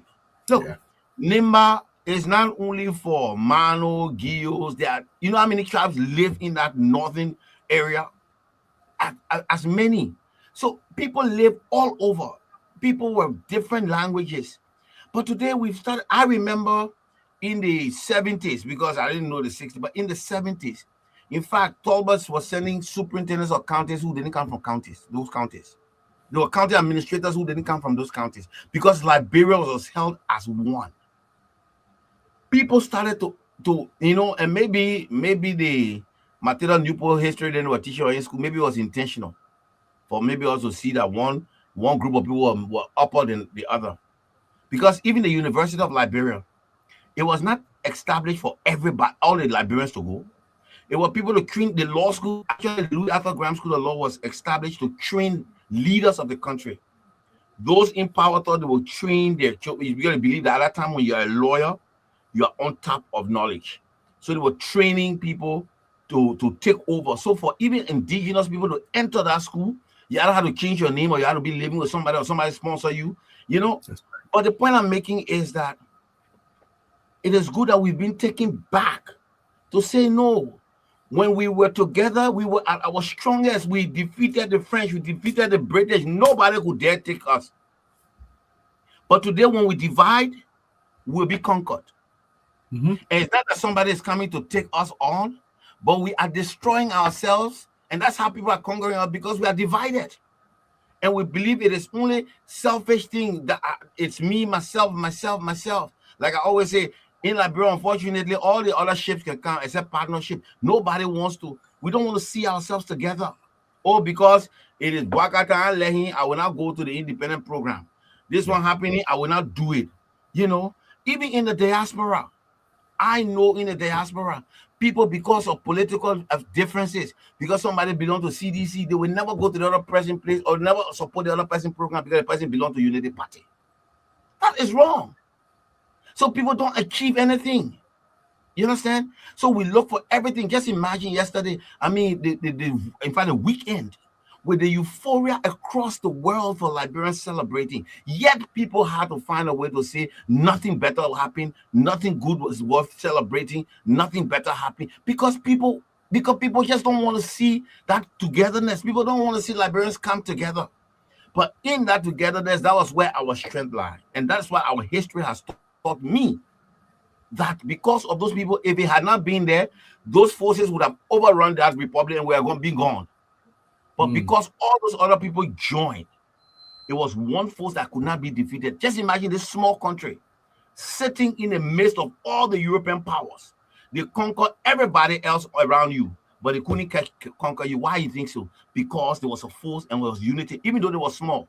But they knew their territory and they knew they put themselves together and they protected each other. After that, what happens? We have started to now find division on little things that don't matter. So that's why our country is not even moving. We're not even progressing, because now we believe we are more divided than we are united. And I think it is unfortunate. That is why I say history, and I thank Dr. Broad to say that when you appreciate your history, look, you appreciate your value. You will know what you are. And you will know that, look, as Liberians, nothing else can come between us. We need to move forward because that's the only way we can build. And that's why he said we need to build together. You can't build individually. You can't. So let's now focus on the bad, on the negative. Let's look positively and move forward. And again, I can't thank that old man any more than I have done. And I think that I will keep this speech and I'll keep going over it, because for me, that's where we move forward into a new dispensation. Thank you. Thank you so much, Councilor Ma. And talking about division, get ready to let divide a little bit before I even go to listen to Malam Formula. The thing about the brouhaha in the country, everybody head over to you, misconstruing what she said. Let's listen to her and then we'll talk about it briefly tonight. I saw you perform at the Nobel Peace concert. I love the songs. And I saw former President Johnson Selly. Yes. Audience. Mm-hmm. What do you reckon was her lasting legacy?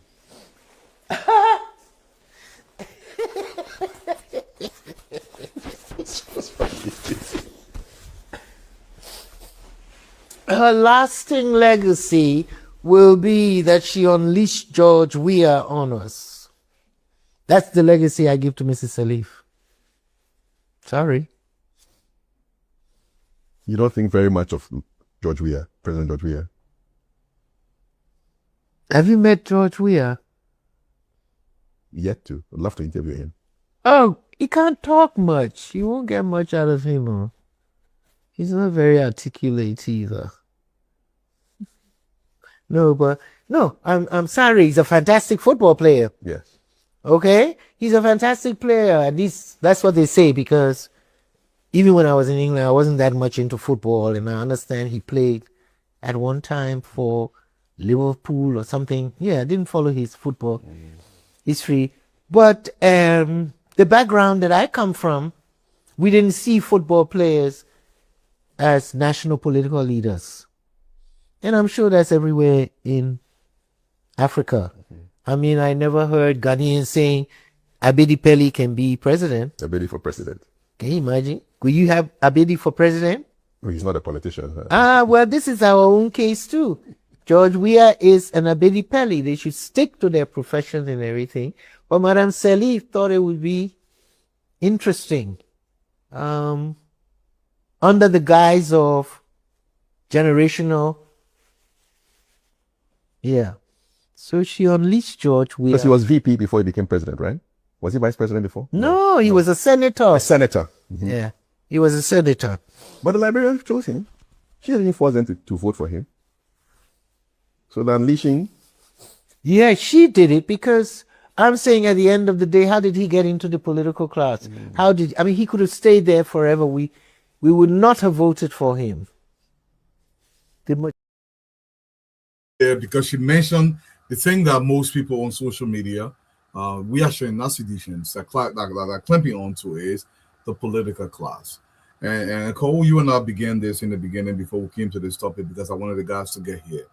What Madam Formula is talking about, it is not an exclusionary approach when she says political class. She's talking about being prepared to govern. And people have taken this thing out of context to mean, the woman said, when they said going to be president in Liberia, yes, only certain people should be president in Liberia. There must be a standard to become representative. There must be a standard to become a senator of our republic. And especially there must be a standard to become president of the Republic of Liberia. Cole, what's wrong with saying there must be a political class? Help us. So there was a lot going on there. She gave her very strong and unfiltered opinion about former President Sirleaf. And she gave a very strong and unfiltered opinion about former President Weah. This is a woman who has been very much exposed to African politics her entire life. She comes from a political family on both sides. She is an expert on African political history and African political systems and African political figures and minds and ideologies and thoughts. This is a woman who knew many of the people that we read about in books. She knew them personally.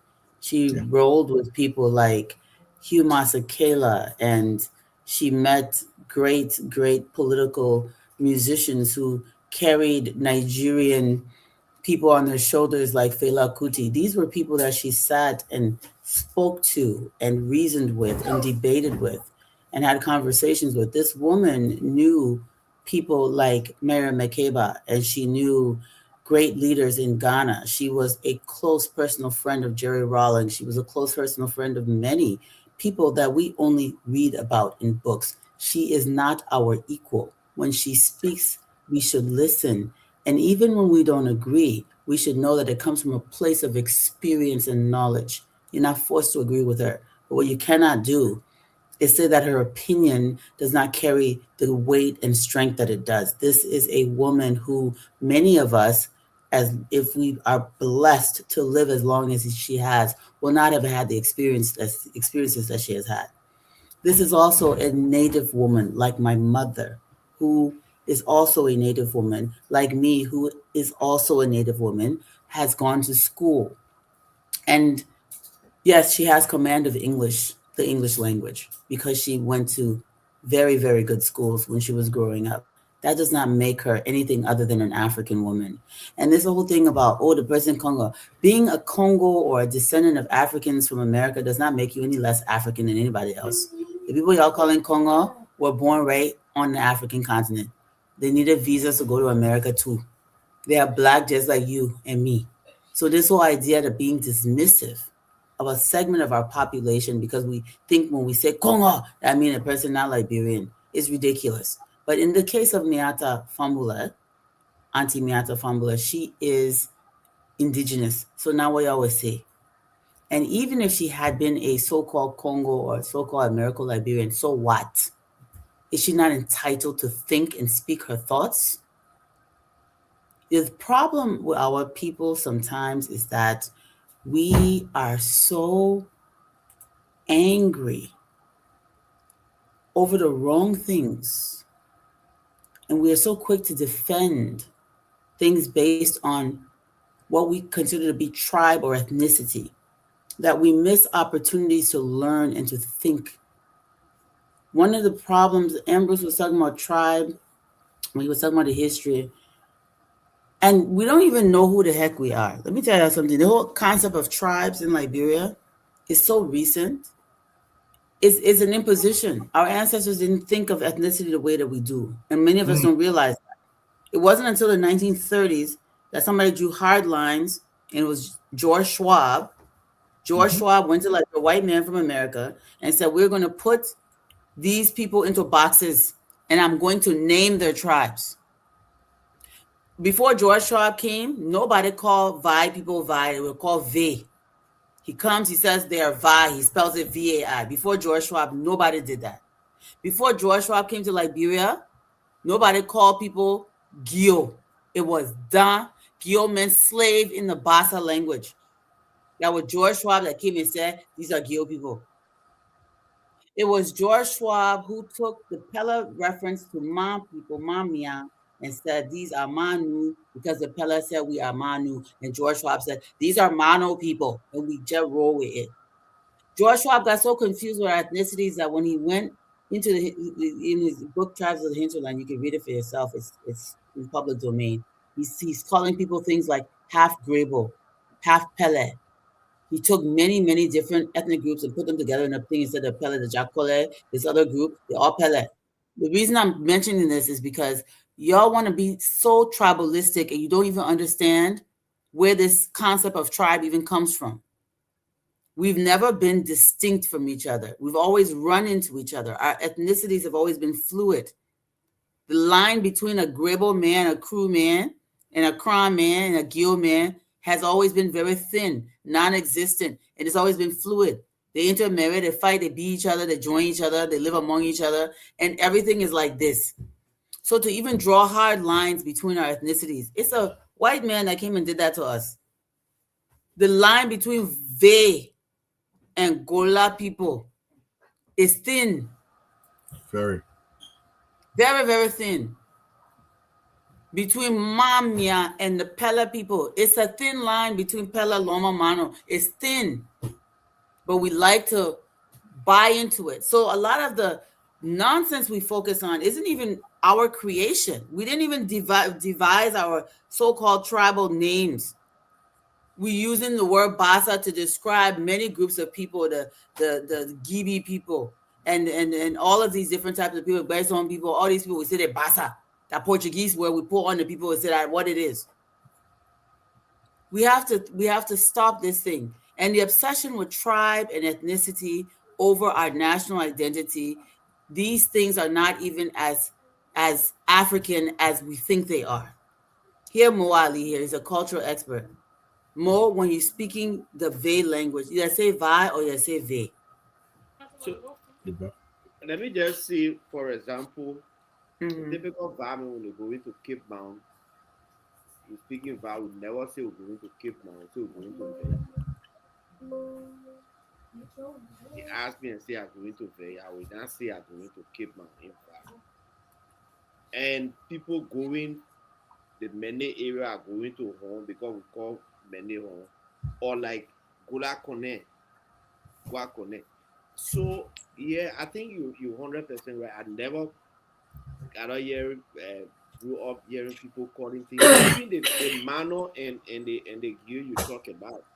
If you grew up in Cape Mount, you never heard the typical Cape Mountaineer var or many persons calling gear or manner. They say ma mwenu, like the ma people, damn mwenu they damn. And it's just like that. I started going to school before I started hearing about Gio, Mano. Oh, I know that man and Dan.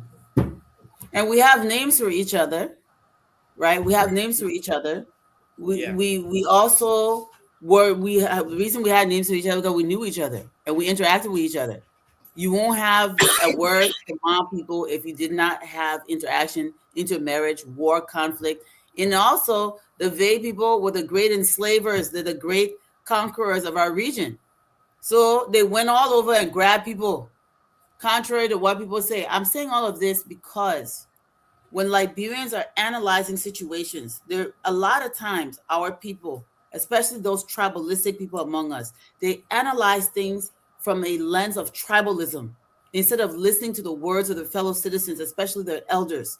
So when a woman, an experienced legend like Miata Fambula, who talks to us, we don't even have the humility to listen.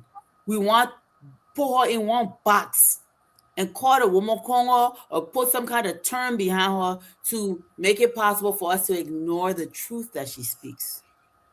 Thank you. It's easier to ignore the truth that she speaks if we put her in a box and call her some kind of name to dismiss the weight of her words.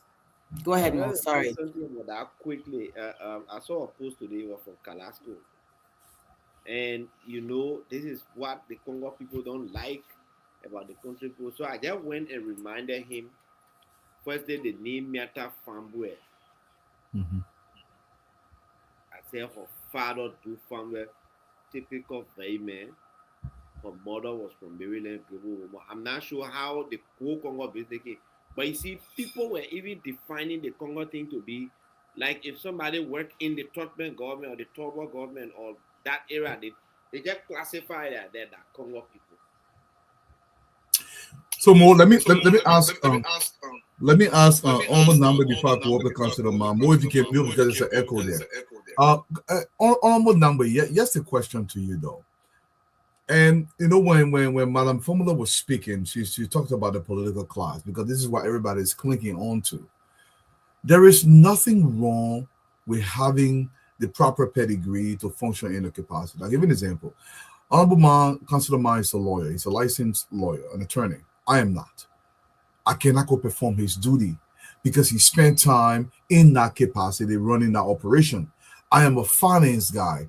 I don't think Honorable Ma will just come to my profession and believe that he can function at my level in my profession, given I've done it over 20 years. So what's wrong with saying a footballer should play football and leave politics to men and women who've prepared themselves to conduct themselves in the fashion of politics because it requires a whole lot more? What's wrong with that? Well, where is the lie in that one? Where is the lie? We're not talking about something that we've not experienced. And that's my thing, right? Like before 2018, when y'all get a board chance, y'all get a we've seen it. We've seen the performance. We've seen the results. Where is the lie? Why do we sit on the show every day and say this must not happen again? Yeah. Where is the lie? This woman spoke her mind based on facts. Based on facts. There were no speculations there. So these people now that are commenting and doing this, what qualification do they have? What did Calasco then know about what Miata knows to become commentaries on what she is saying? Thank you. Induced by settlements, what qualifies him? What qualifies him? Nothing. Nothing. This woman spoke with clarity. with clarity. Oh, so when she say President Salif unleash George Weah on us, that lie? I've always had an opinion about that. Without her efforts, without putting her hands up, Weah would never have been president. Without all the manipulation and everything her defectors did, why would it take her any iota of doubt to understand that Joe Walker was a better person compared to Weah? Somebody that worked for you for 12 years. Somebody that yourself said that of all of those that had intention, he was in the poor position to be able to run the country. What changed? And we have to be very bold about this. Stop sugarcoating this issue for different reasons, because our children are listening.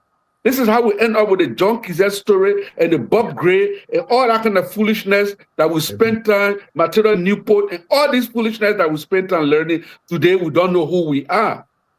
And so as adults as we are, we hear people that are historians and they say things to us and we're like, did that really happen?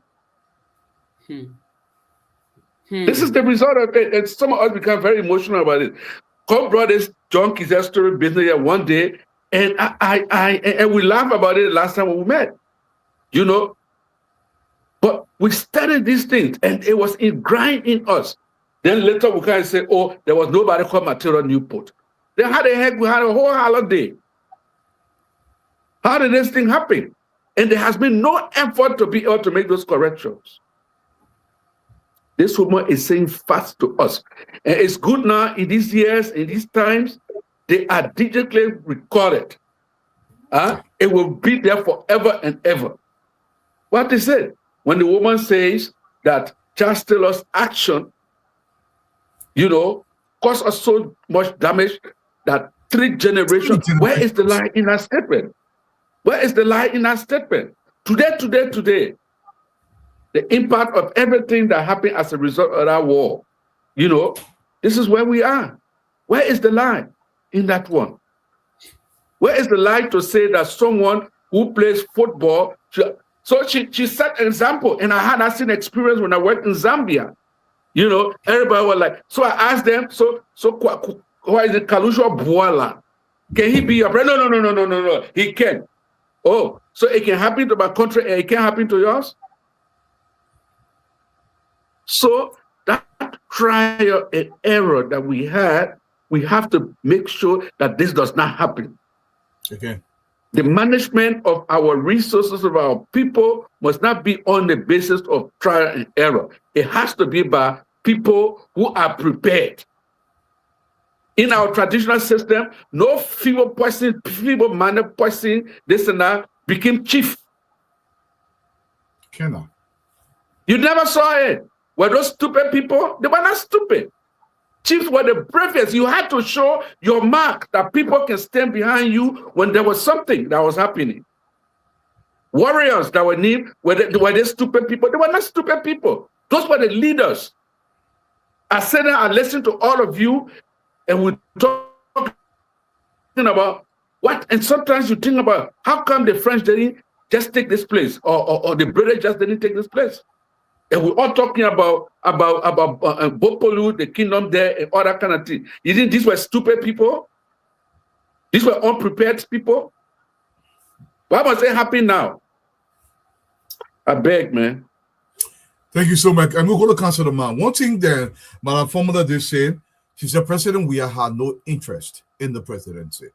This is 100% fact. She said he was more focused on making music in the studio, staying away from the country. He was focused on becoming pastor. That one a lie? Nothing was lie. Let me interrupt you. That one a lie? No. That lie there?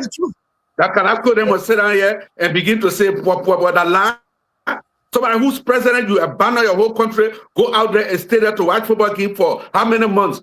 Huh? That lie there? Almost 2 months. Wait, man. let me give you a summary here. She said George Weah had absolutely no interest in governance, in governing people. He was just happy to be president, enjoying himself, doing buka dance, drinking and partying. This is a direct quotation from Anna Formula. And I'm going to ask you this question, Honorable Ma'am. I believe in pedigree, especially when it comes at the highest level of the country.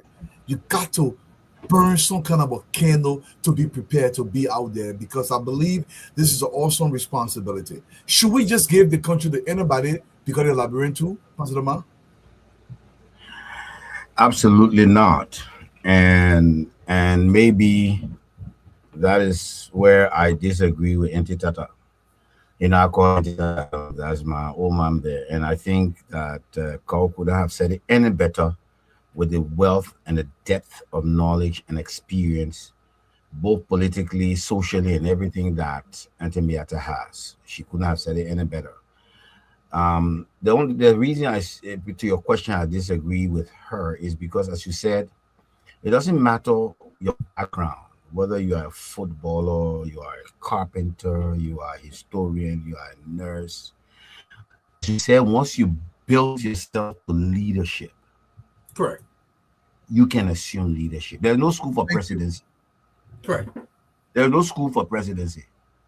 So once you build yourself, and you see, people need to understand certain things. Was President Weah ready for presidency? No, that's a fact. And for me, that the hypocrisy I can't stand. Look, you can be anybody. Once you build yourself for leadership, you see, look, leaders have track records. People look at you and say, look, if you check this person's record, even from a classroom, and being leader, everywhere he goes, everything he touches, that matters touch, it turns to gold. Everything the person does, it succeeds. This is how the person builds towards leadership. You see that track record, you say, yes, this is a leader. All right. So, but again, like Dr. Bro said, President Weah, former President Weah, it's part of our heritage. We must claim him. It's part of our history. His picture got to be up on the wall. We must claim him. So do we claim him to make the same mistake? I believe not. And when I talk about hypocrisy, look, why is it that people did not latch out? Why is it that Eugene Nangbe is so close to George Weah today? Why? How many years Eugene Nangbe did not tell Liberian people that George Weah was the most incompetent person ever? And that Liberians did not even dream to make him president. How many years he did this? How many years that Len Eugene Nangbe, because he wanted to come closer to Ellen Johnson Sirleaf and be in the government,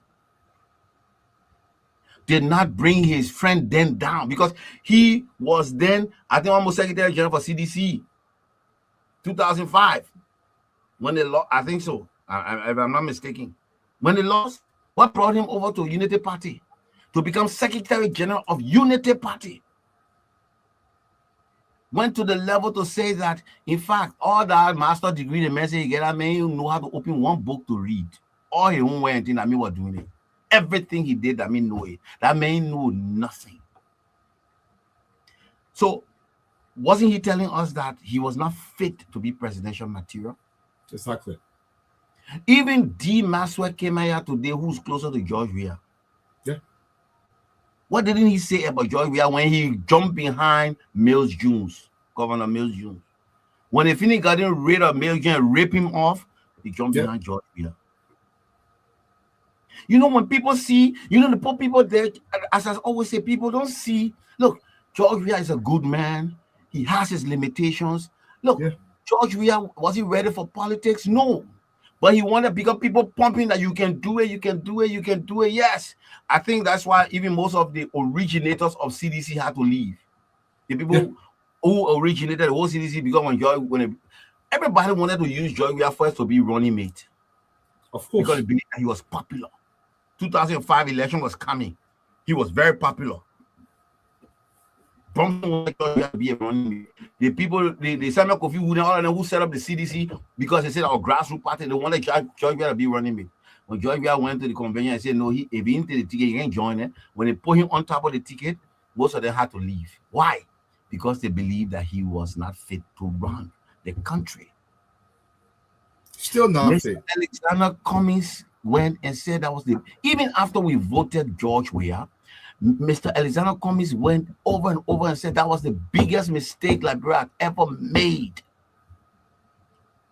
Just a few months ago, all of a sudden, he changed that George Weah is one of the best, and he's even willing, whether the vice president, if I say he can be in that arrangement, even if George Weah will do it. What changed? 6 years President Weah was president. You condemn him that he was taking our country backward. You didn't win an election. You didn't build in your party. But all of a sudden now you say, no, this man is a good man. Mr. Musa Belete, all along, even to the election, thought Alexander Cummings was the best. Was the best thing. In fact, he put a neck on the chopping board, he put a job on the chopping board, he put hair in his palm, everything. That if Cummings win the election, he will never take his seat. He will never. I said the man taking his seat, the man only can visit the legislature. You understand? All those people, when Cummings they didn't win, if you still believe in Cummings, why didn't you join him now to build his party, to raise the number and build your constituency and say, look, I still believe in this man. He's the best thing for Liberia. You decide to say, okay, I'm saying, I'm going to win my own. I'm going to put myself there. Now also, we're even work with the same George Weah all of you are condemned. Why? Because people believe that this man has some popularity. He has, and you can't fault him for that. That's his gift, his talent in football. That was good. But did he use that to build himself for other things in leadership? No. Check in Liberia, all the things that George Weah started, everything failed. Everything failed. Even the football he was playing, the Geo Lone Star he created, all the football team that he did, all the businesses he ran, everything failed. Everything failed. National team, after even here in America, after the Liberian national team, you became the president. From your legacy of football, what happened to the Liberian national team? It collapsed. It collapsed. Everything collapsed. All right. So she says something, and that's his opinion. All right. Everybody entitled to their opinion. But you see, where if you disagree with somebody, for you to disagree with the person on the ideas and logic, if you lost that, then people start going personal and start to insult. And especially for us, the young people, the way insult now is just on our lips. We don't respect anybody. It will follow you. Trust me. They'll follow you. It will follow you and your children. You can look at Baka and call him all sorts of names, insult anybody. Once some people say George Weah ain't fit to be president, you insult them. No, say he fit to be president because this is what he can do. That is the discussion. But all these people have condemned George Weah. When President Sirleaf was going out of the power and George Weah was getting into win, when the Sam Mulu, the Eugene Nangbe, all of them, while they were working with government, now decided to go support him. Why did they go there? It's because they believe when he wins, they will get opportunity there. He has stuck there. But all along, you thought that your friend was now worthy to be president of our republic. Village dog catcher. Everything, you vilified him. He said everything. You brought all his secret usher. All his incompetence, you brought it usher. But because he was president, you jump behind. Today, you say you a chief of staff. Today, the man who knows nothing, I know that brother, you doing everything now, but you say you a chief of staff. Everybody who been close to him, they've condemned him. But that's the hypocrisy. So when somebody comes and says, the man not competent to be a leader, then you get vexed. Then you want to insult other people. Why you want to insult other people? Why you want to insult other people? What has changed about him? You know, the man was senator for I think 2 years or 3 years or whatever years. Nothing he do. One day he stood on the floor to make a statement. Not one day. Not one day. The man was high. You understand? So if you look at that, for me, is that leadership? No, that is not leadership. But anybody, and that's why I say I disagree, because anybody, there are people who will be playing football, they can go to school. There are people who play football, they will invest in their businesses, they will be building their career, they will be doing other things, they can lead They can do other things and build themselves to be leaders of tomorrow. There are people who will be playing sports or being fishermen or also and become prominent people because people in the fishing business, they can hold industries and become prominent business people and become world leaders if you build yourself. But if you build yourself and you stay in that corner and there is nothing to write home about you and there is no achievement, then you stay where your expertise are and you see where the man love and his feeling is. He's a sportsman. When President Weah is around the sporting fraternity, you see how he feels. Yeah, that's where he wants to be. All right. And I always say people are just drawing this man to this politics because they know themselves that they can benefit. They know that something they will use that thing to benefit. That is why Mr. Tue can take $6.2 million and chop it free, and nobody won't say anything. And just say, oh, but the president said we must do it. So they can go to him. He will not sit down and say, no, what national security thing we got? We've been paying all the people for these elections. All the national security people are out there. They've been paid. So what extra thing we need that kind of money for? He will not scrutinize it. Thank you. He will not scrutinize it. So he will get agree. Say, what you say? You say, yeah, Tue, you go do it. The person, yeah, you say, yeah, you go do it. That is why all these people are behind him, because they know he will sit there and say, my man, what you say? Yeah, okay, you do it. You do it. And they will be benefiting. All right. Because before I go to more, I got one question for you. You see, President Weah has the discipline to sit down and read a 500-page paper. Boss man, that is not. I can't. I'm not going to. I already said I don't sit down with President Weah in the people who sit down with him. Like you say, the man got shot. Span. Yes, they even to sit down and be talking serious. A shot. The thing quickly, you gotta finish quickly. Something else gotta happen. So I don't sit down. I don't say it. It was the same people who sit with him that say it. All right. Yeah. But whether you even read 500-page document, you know, it is the people also, if you are a leader, look, people will do summary for you. I don't know how many leaders, maybe we got Ellen who will sit down and be reading until a pen and be putting all through it in there, maybe back with a pen. But many leaders, you got people who will summarize for you. But you have already built the leadership skills. Because for me, Dwalu, even if I read somewhere, if I sit in my law firm and things, if I happen to open a law firm, get my lawyers working, that ain't doing brief for me to kind of look at. I don't think I can go be writing, walking. I agree. But you prepare for that. You can do it if you wanted to. You have already prepared yourself. You know what it is. You know what to tease out of it. You know what questions to ask. You know what to do and what salient things to pick out of it. You understand? That's what leaders will do. Leaders will not go on the ground and take the whole 500-page document and say, can we read it in contract and this and that. But the point I'm saying is that the people that are hypocrisy against him, because the same people who have been around him have always denigrated him. But once he got to that place now, everybody look at him now as a shining star. Because why? It is for their selfish interest. And I wanted to cost more, at least more. So some of these people, if Unity Party people or the party had given them the opportunity to come close, they were going to dump George Weah and join in the government. Some people have never survived outside government. Never. Every government they got to find out to be inside. All right? Every government. So you vilify the man all along. Nobody calls you. Nobody say things about you. You know, who could have said the worst thing? The thing what Anthony Miata just said. It worse than what you say about George Weah? It worse?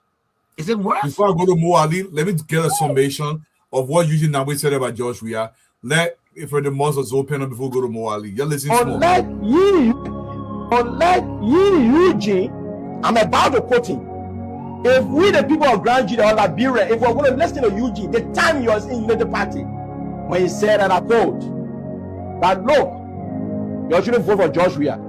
George Weah's brain, a feet is better than a brain.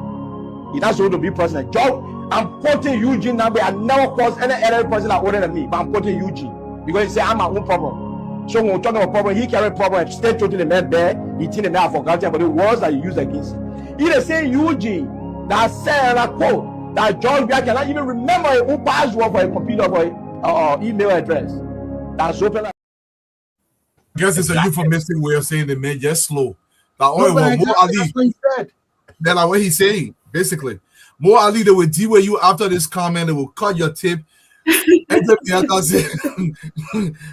the thing. And then Miata say what she said.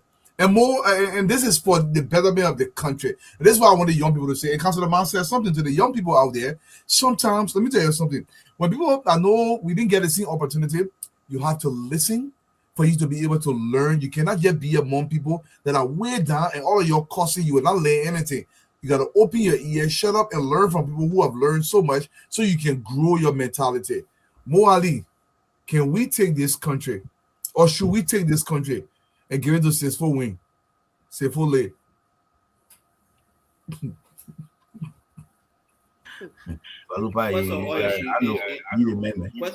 First of all, it should not happen. It should not. They were not supposed to happen in the first place. Yeah. That's why Anthony was first. And it is something that she's really, really passionate about. It's something that she really believes. That's why she was involved with the campaign in 2023. Anthony did not miss a night unless she was sick on the class reloaded in 2023. She's one of the founding members of the show. She was here every night. She now equal, but she used to sit with us until the show was over, and she would give her opinion on it. The thing I've learned from them, I think it's in their family, they don't hide their feelings on how they feel. They don't hide it, especially her. If you listen to HB's expose at the commission, the TRC, he talked about it. He said when they were on the plane going, I think, to Gambia or somewhere on somebody's piece a call, and they were on a plane with other people, and Timothy was just there talking. He would try to picture and tell us, no, you are among the other people. She said, I don't have time for that. She was saying what's right, what's on her mind. And we can all disagree with her. But you see, the CDC has a pattern. If you don't agree with them, you criticize them, they curse you. Like you can criticize or will come back and counterattack without cursing. Everything associated with CDC must be cursing. So you go on Facebook, they just cursing up and down instead of countering. Look, if you told me Joseph Boakai is not qualified to be president, he was a disaster release on Liberia or imposed on Liberia, I will counter you. But I mean that when I say everything associated with CDC must be cursing, that's why even the cartel they establish must start and end with cursing. They do? They got it for you. They can't tell me you call Marco.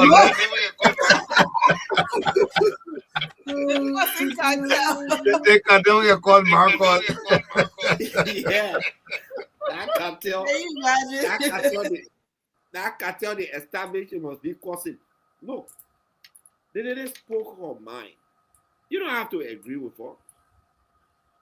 If I were the CDC people and Ente Miata made that statement, what I would be doing would be juxtaposing Weah's achievements as president, if there is one anyway, to disprove what Ente Miata says, right?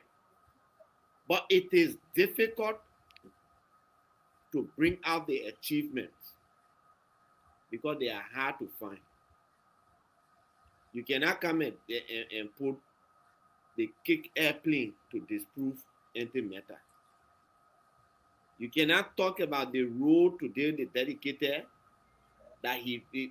I was listening to Senator Prince Moy. I thought Joseph Boakai was the one, in fact, I'm just getting to hear, who even signed that deal with the Arabs.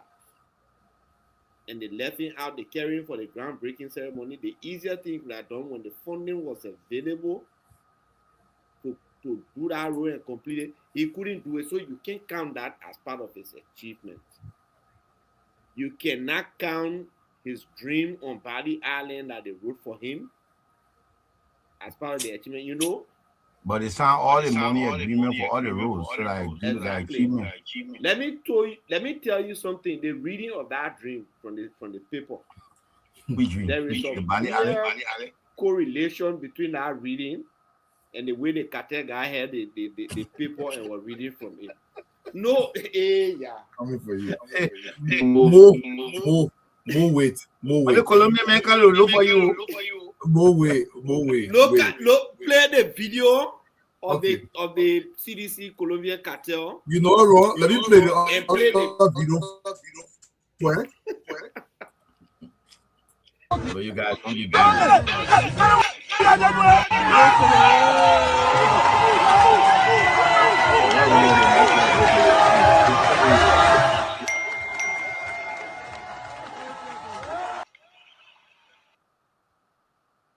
Sefole right there. Hey God, never again. Never again. I am saying, when you come now and say, if you were to tell me that, oh, Joseph Boakai is a bad president, I'm just going to start listing Joseph Boakai's achievements in 2 years, 6 months to disprove what you will say. I don't have to cost you. I'll just tell you, say, but my man, the building road from Sarai to Konya to Cape Mount, the building road from Sarai to Konya. We carry water to places. There is a video I'm going to send to you tonight. They put the lights on tonight in Vonjama. See how the people are rejoicing there. I will also send you the other video of Zopeno traveling on the Grand Gila Road in a white suit tonight. He just posted it. I think they posted it today. Yep. They're rainy season. I will send you the video. You play it. I will show that as part of Joseph Boakai. I will go to Buchanan and bring the video there where they put Corey on for the first time in 36 and tell you these are the things I will look at. For example, the reintroduction of the cadet program. You have 3,200 cadets now on training at various ministries and agencies. I will list all of these things.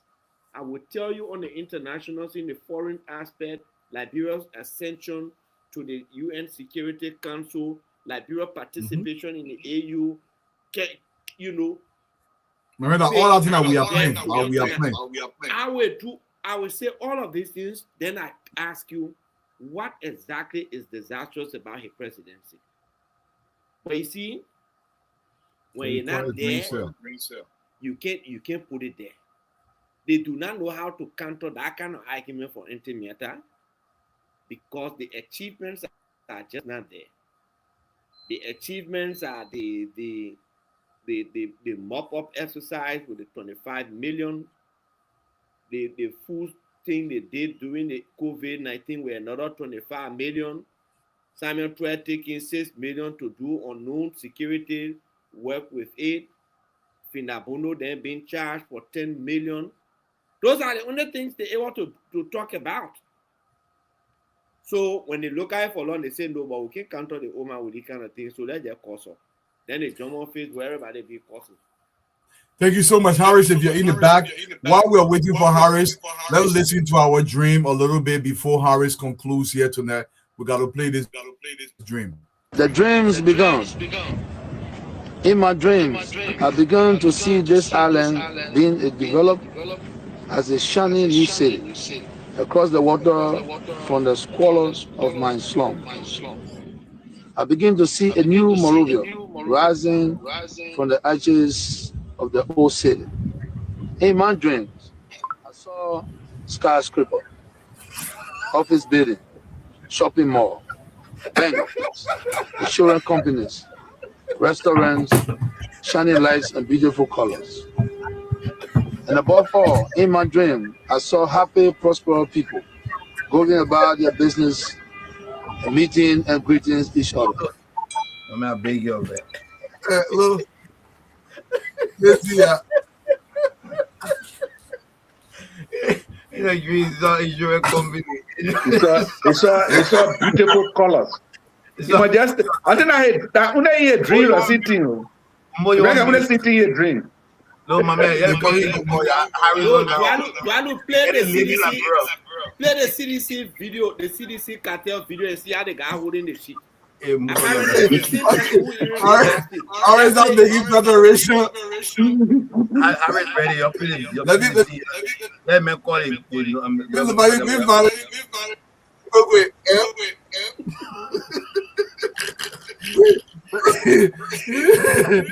Bo, the day I got the Wednesday when they win, they'll give it 25. So when they give it 25 more, you must not pay for me. It's a blue collar parent from Colombia. You dirty motherfucker. After how many times we work together, you have decided now to steal after this year. You see how he holding that? We have 10 tons in Liberia, and you want to hold the news 4 tons. You and the head of NDA stole the 6 tons and no one to resell it. And on top of that, we pay $2 million to that motherfucker we calling. I'm gonna call my call. He got more what? I'm gonna call my call. The best person is Siri. I know that Lebanese Siri. Arabic Siri. Oh, you're sorry on the radio, yeah, that we are in cartel. That's Joey and cartel goes in there. We fear nothing. We mark the cartel. Look, all right, that's just a call for our people, yeah. So you see how the cartel. I saw insurance company in my dream. The same person who thought we had to read our dreams, the same person who thought that cartel had to read. They held the shit the same way. Oh God. You know, it's good for the soul. That's a call for our people. Oh God. We'll go to the lines and take your calls tonight. 0778 665 699. 0778 665 699. 080561644. 080561644. 0776293620. 0776293620. This person, good evening. Hello? Hello? Yeah, you need to off the radio at the back. I mean, I'm getting a feedback, not good for us. Let's hear you. Okay. Yeah, good evening to Tuadu, good evening to Muhadi, good evening to Taros Abusma and other panelists on the show this evening. My name is Lydia Sanford, calling from Cowboy in Georgia. Yeah, I want to appreciate the panelists. I want to appreciate everyone for the discussion this evening. In regards to the issue about how our national issue in discourse in terms of the current opposition, you can just see that these people are just hateful and power and greed and desperate just to come and continue their selfish, corrupt behavior. Okay. Because if you look at the 2017, like what people Tarak Abubakar was saying, people like our former president Eric Johnson said it, no one expected her to, do what she did in 2017. But we can just give God the glory that we are seeing our country being restored on the international scene. Okay, thank you. 0778665699. 080561644. This person, good evening. Hello? Yeah, good evening. Yeah, good evening. When you call, you need to switch your hello? Yeah, hello? Okay, go ahead. It's much better. Yeah, thank you. The name remains Thomas F. Yoda calling from Johnson Victor that is number 2 moderator. Let me appreciate you. Let me appreciate you people, especially the panel and you, Harry, to continue to take on the platform to be able to excel our cause. You know, people are telling us. But what this opposition these days, especially the CDC, whenever they lack even your argument, or some that having conversation concerning about the thing that happening in the country. When they don't have the information, you will always see them. The only thing they need to tell you to be able to release a war on you. That is their behavior. You see, if a woman come on the platform and be able to was interviewed by somebody and be able to tell you, say, oh, the president or former president, we are not going to be president, in fact, not or someone to inherit a nation.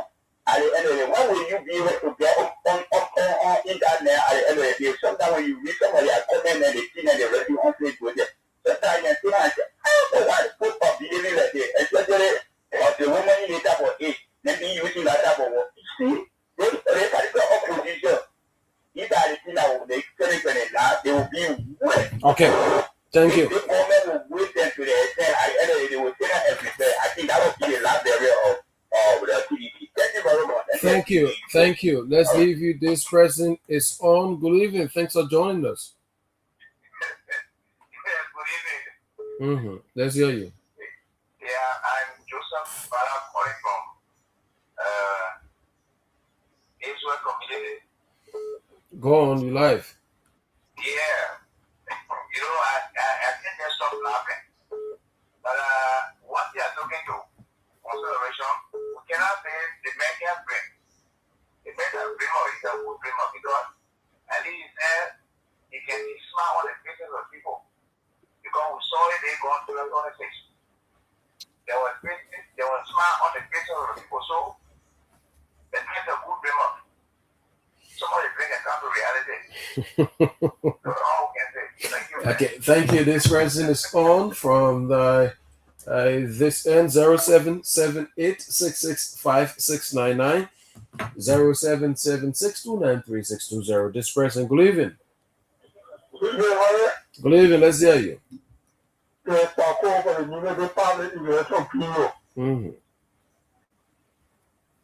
Happy independent college says to my parents, all my people in the studio, happy belated college to all of them. That's what people get. You know how they conjure, of course they get into no man can say no. People who walk from across the road or praise out, they tell us about peace. He was telling us about God, telling us around. So I tell them, no, our independent, we want to tell the president thank you. And thank God to the father. And then rather these people. The more eloquent, the more experience, you're speaking and then rather these. So the people who go, forget that they're going to I won't speak it, no, I can tell them. I think you're going to come and run the quota. Go my cousin and go out there. Go great good. So we gotta be sure go all. Now you have to say your power. The politicians say that. What is the way? Now they get my not to look for the female. Okay, my the last for also I guess for both the comedy for both. Okay. That's what you want, but you won't go back to that. Thank you. Thank you. We'll leave you Paco 0778665699 080561644 07762936620. Adding numbers. This person from line 2, you live. The name you called from where? Hello? You live. Let's hear you. Yeah, my name is Michelle Julian. I'm calling from Boston. Go ahead, Michelle. Okay, thank you. See, I just want to say hi to the panelists. They have said it all. But I have a regret and recommendation. Thank you. My regret is, I don't know what really wrong with Bobby Moore. Brother Muda and the other guys let the fire so well, things are happening good. Later he just left the full platform. That's his thing. He has to see that. But see, the one started the something together, the communication together. So I'm very, very disappointed by this. And the recommendation is, I want for the family to hire some people that will accommodate you. You are human being. You're not supporting a person that you can get sick or you can travel. So that's just 2 or 3 persons a day. You don't have chance. So that person will go to get you. You should work out there. You already look at screening. So that just last day, you're not Okay, thank you. Your recommendation is noted. This person, good evening. Thanks for joining us. Good evening. Let's hear you. I have been playing more of the listening role than calling. My name is Pastor, and I join you from Duku. Mm-hmm. Okay, well, I want to say thanks to the panelists. I've been following the show for some time. I decided to call today. And I want to say thanks to the government. This is my very first time to Independence Day celebrated the way that it was celebrated recently. And I think things are getting relatively okay. As for people in the opposition, especially CDC, I honestly see that these people, they love the individual laws. We are more than the country, which I think is a bad thing. You can't do that. Country first before the party. And every matter is expressing her feeling with respect to how she sees George we are. All of us know the love for football made him more popular in this country and loved by the Liberian people. 14 counties voted. But I always told people there is a difference between a footballer being loved by the people and governing for 6 years. And the way things went, we all know. 14 counties didn't come back, so voting back to power. So it clearly tells you that you were never presidential material for us. So I honestly share the opinion with her. And it's a good icon of peace. Please find a place and just contribute to this country in other sectors, not necessarily the presidency. Thank you very much for your show. Thank you. Thank you. 077-866-5699. 0880561 644 077-629-3620. We'll take a few of the calls, then we return to the panelists to continue. 077-866-5699. 0880561 077-629-3620. Adding numbers. This person is on. Good evening. Thanks for joining us. Hello? Hello? Hello. Yeah, you're live. Go ahead. Okay, I'm Dr. Mohammed Pasanta. Mm-hmm. Thank you so much. Appreciate you about Ahapado. Mm-hmm. We the people from Kakata, we are very disappointed by these people. Okay. The station that we to listen to these people was they look at every Matidi. But instead of people, they to read Matidi, they to read Kakata. Radio Classic FM does not do anything for us. So when they really people from 10 o'clock, because now today they call it off. So the Taiwan one if we don't have soon to listen to it, we're not there. Mm-hmm. So that's number one disappointment for us. And number two disappointment, what are you working together through or through the 2023? So right after election, you can't see more of the enemy you do. So that disappoints us greatly. Okay. So we are feeling people. We are still look after that thing. We love this program, but we're not getting it. Okay. Thank you for telling us. Thank you. Okay. Thank you for Harris. Yeah. Harris, I need to find out from him if Classic FM is not relaying the show. Yeah, its point is that Classic FM comes on, and by 9:30 latest, the station is off. So the rest of the time, they will have to find other means to follow the show. Because I will address that issue. Thank you for saying that, but also this person, I decided tomorrow I'm going to have meeting with Radio Magibi. Okay. Thank you, and that's for every radio station in the country. Let's hear you. You live. Our very last caller for tonight.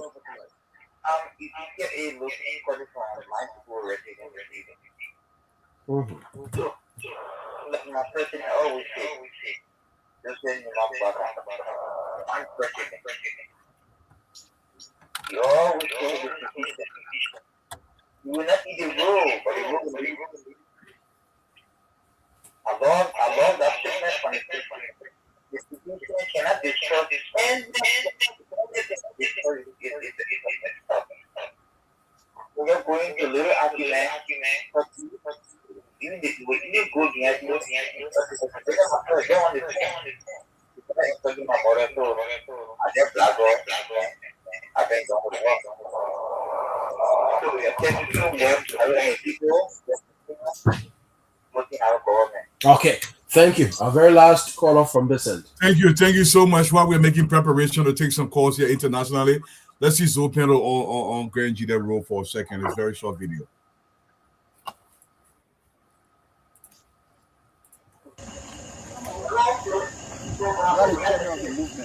They one of our parents finished in July. How's my son? How you doing? Yeah. I was talking to what place is it? Tell me how they play you to keep before. This time. That's why we believe in what development. Yeah.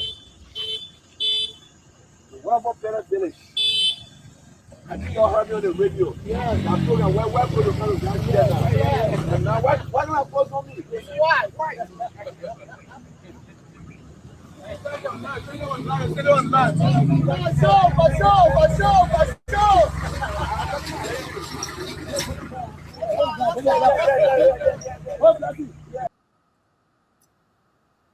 Yes, you can wear clothes on Grand G Road. This is a real thing. You can literally go to Grand G in the middle of July, or towards the end of July, something that was never heard of before. The numbers on the screen, that's 774-578-1963. And to all the radio stations, man, you have a responsibility to make sure you relay until the end of the show or until 11 o'clock. I think that's the agreement. You cannot cut the radio off early and people cannot log in. This is not okay. Caller, you're live. Your name and where you calling from. How you doing? Your live.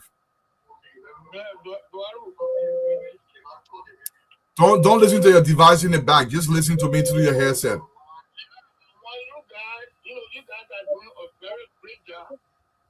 But one of the things I want to suggest to you guys is to try and get people going to places where these lies are coming from, so we get the other side of the coin. I agree. Let somebody go to that red bill and meet that commissioner over there. I agree, my brother. The way investor that I went over there, whosoever escorted them over there, the commissioner be able to tell us who are those that did that went there. Because people are saying this thing and they are not even bringing the evidence to say, government has told people to close or location. But they just say, people in the government, they are involved.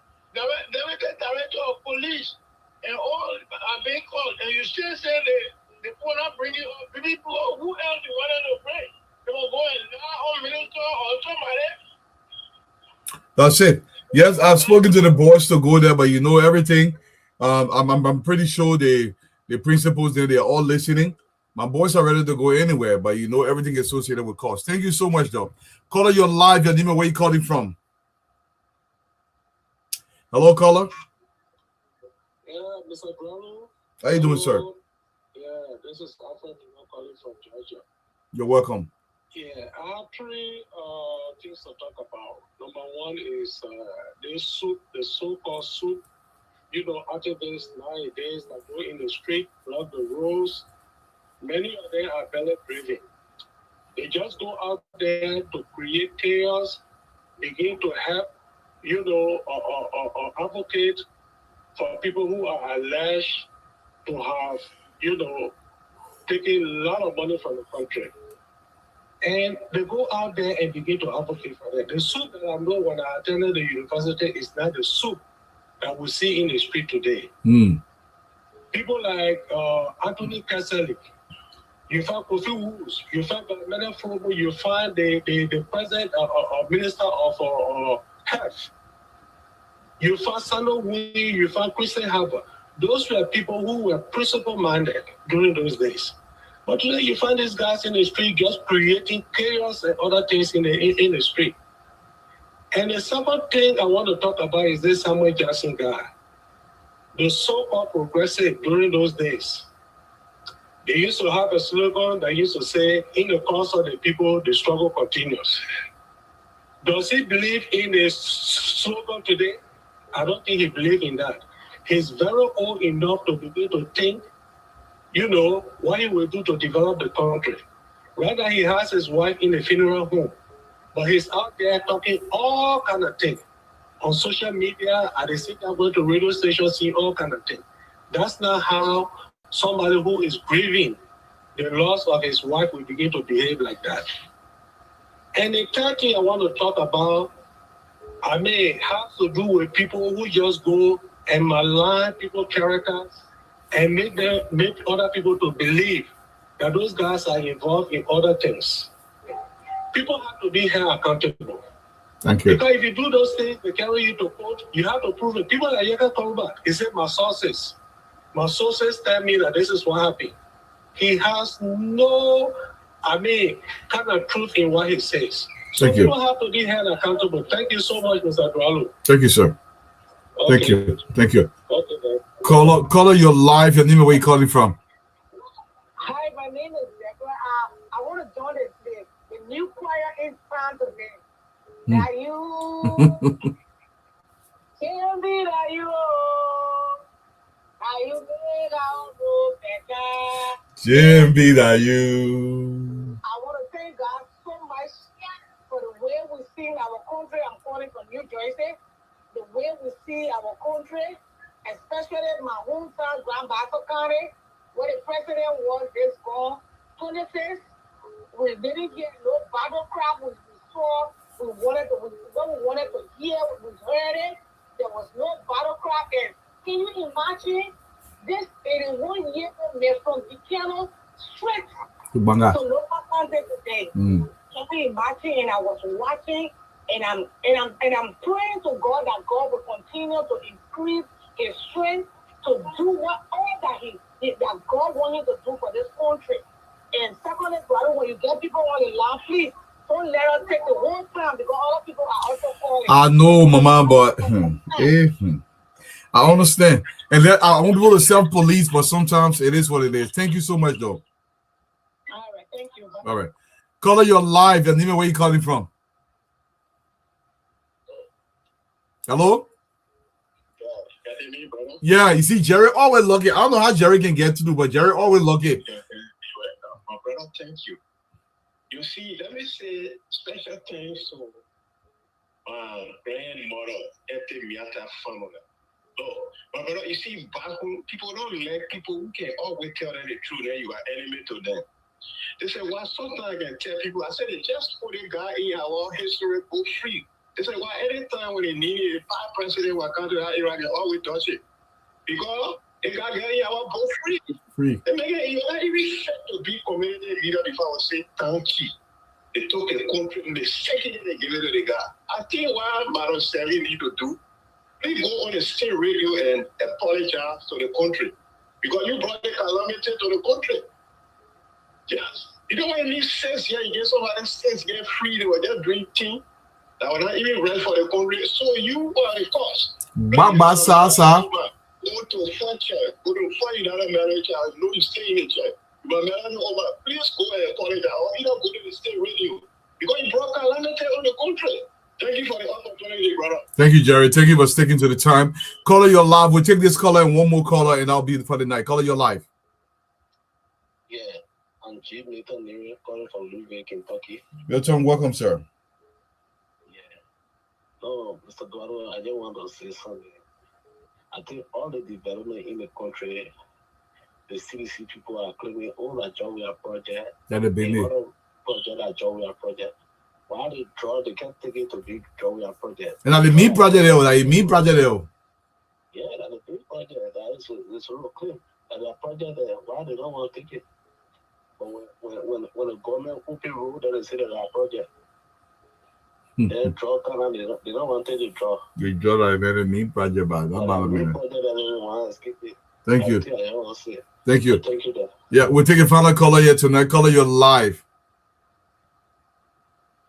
Hello, caller, you're live. Yes. Hello, how are you? How you doing, sir? You're live. Yeah, it's Jacob Cisco calling.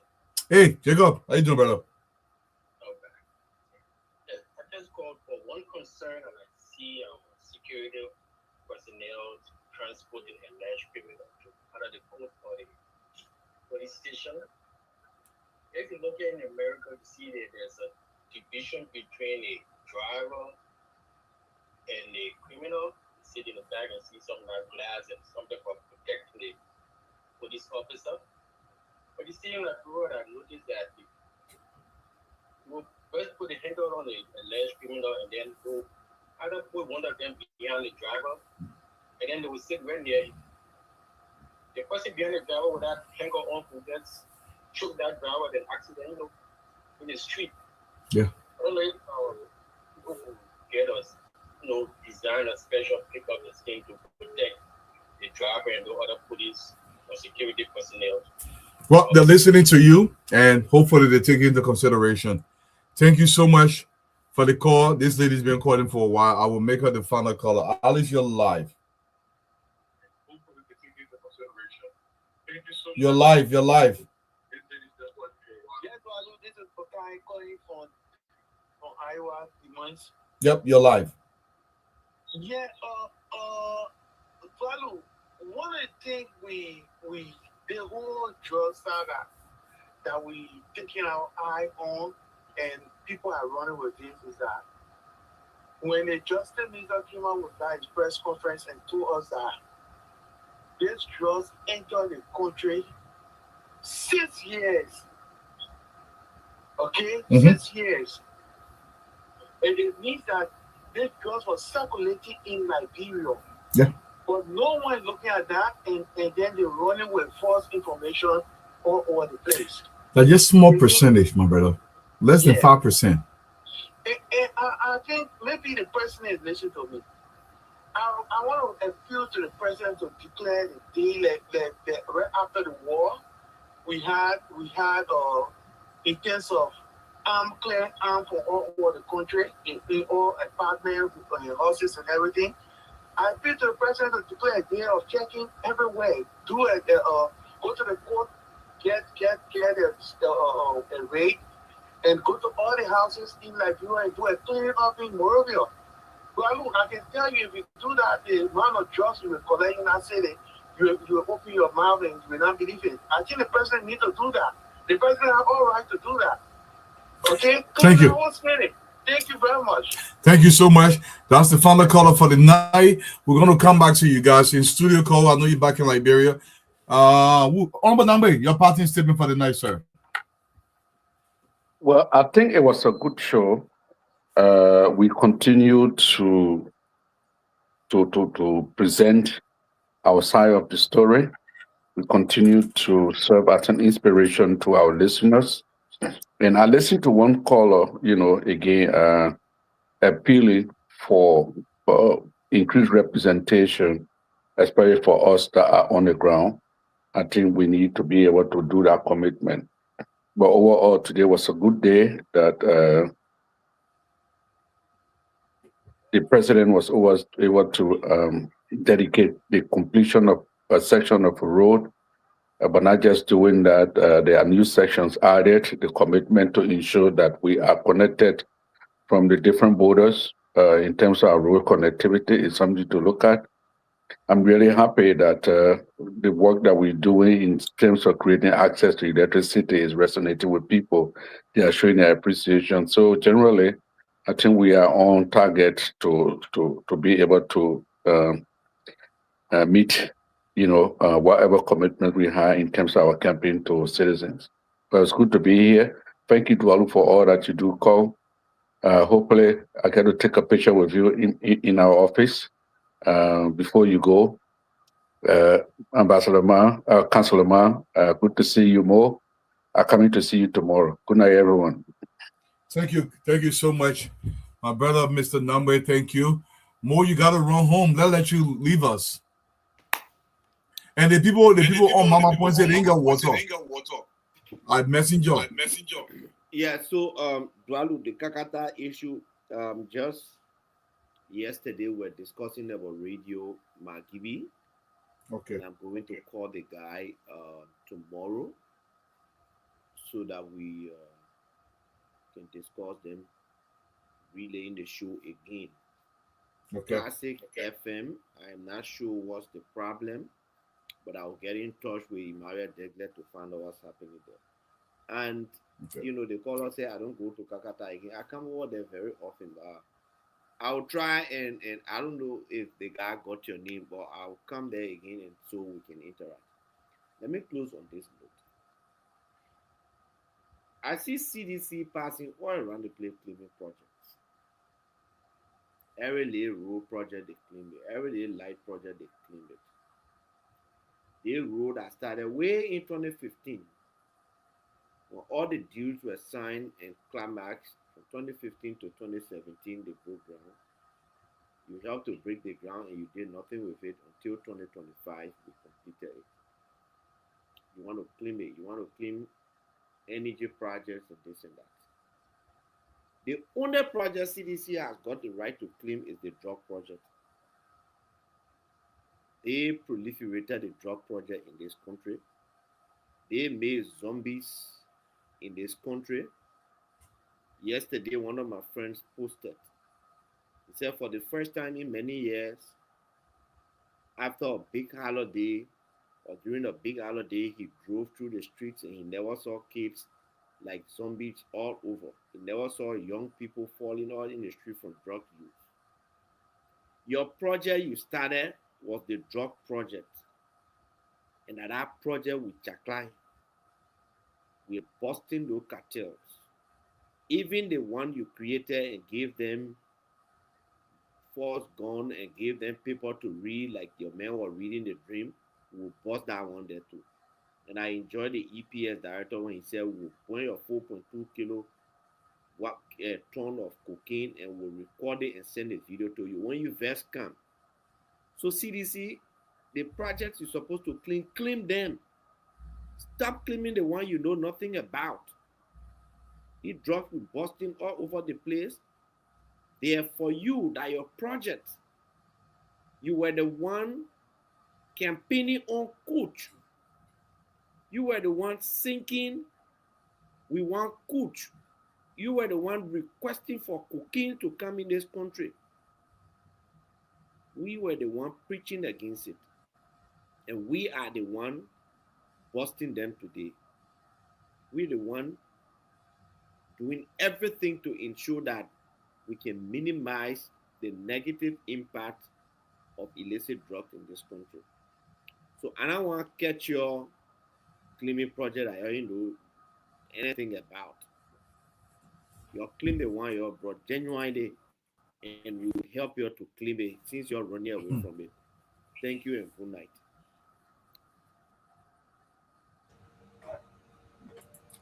Thank you so much, Mo. Councilor Ma. Let me here Rovia George. What kind of ambassador been here putting on my head? I beg you. Don't make somebody can be taking the pussy. I want to take somebody's job. I won't be ambassador. I say that in my corner. But let me just close with the words of our great orator. And those words will sink with me for a long time.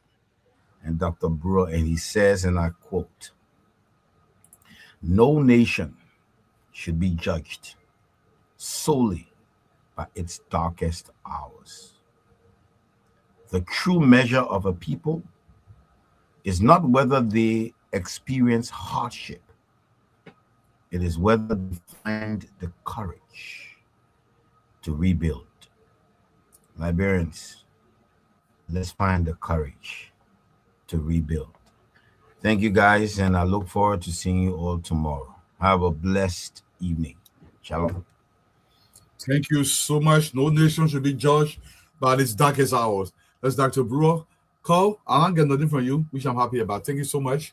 And your parting statement for tonight. I know you're tired. Cole, you there?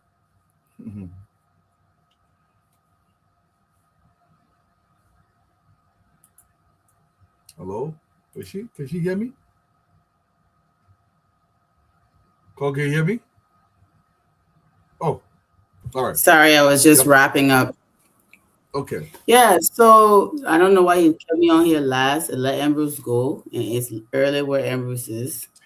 Ambrose and I gotta argue when he took me off. I didn't get to debate with him. No, just kidding. Actually, I really appreciate his words tonight. Very inspirational. And his repetition of Dr. Burr's quote is important.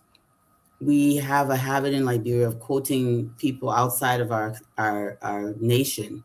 We don't look to our own scholars and our own heroes for quotations. So what Ambrose is doing in the repeating of this quote is breaking away from that complex we have where we feel that our intellectuals must quote foreign scholars as if we don't have our own. So let's all find quotes by Liberians to say and to encourage each other to say and remember. Dr. Brewer's words were so profound. I'm so proud of President Boykai and his team for putting this level of program together for our Independence Day. While historically Independence Day orations have been to criticize and also to be basically commentary on political situations, I think this was refreshing, necessary, and timely, and well executed. And again, Dr. Brewer is a scholar, so he presented his oration from the position and the perspective of scholarship. So, this was it was just refreshing with all the political jargon and talk going on to have an actual intellectual heavyweight come in and tell us, remind us who we are and what the struggle should be about. Not what this distraction and the what the soup boys can say, all the reactionary tendencies we'll be rolling with all the time. That's pretty much all I got to say, Dwalu. And again, with Tata Entimiata Fambule and her very courageous words and her opinions, unfiltered. Even if you do not agree with what she said, you must respect the fact that it is her personal conviction and her personal understanding of situations that she is sharing. And there is knowledge and wisdom to be gained from her words. Whether you like what she said, how she said it, where she said it, the manner in which it was delivered or not, it has been spoken and it will not be taken back. We cannot erase it. And no amount of bullying and trash talking and sending weirdos on the internet under fake profiles to insult their own mothers, claiming they're insulting someone else's mother. All of these foolish things that we see.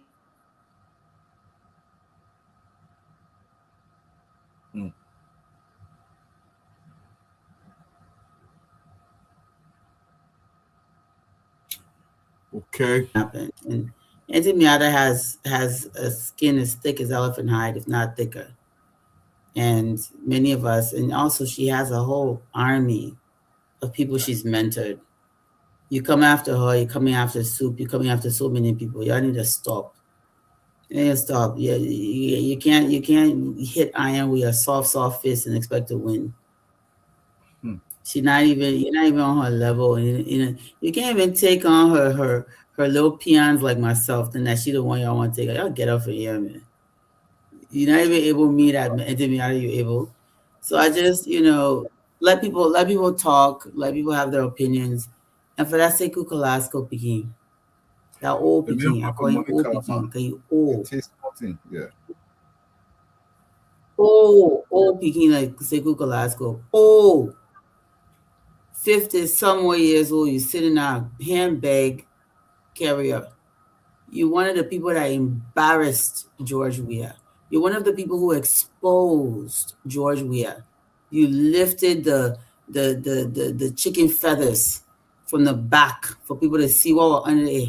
You say Kukalasco, we have plenty of Baba pictures and videos because he was so much busy cloud chasing. He's so uncouth.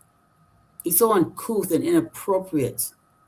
He's part of the reason we have lost the election because he was so uncouth.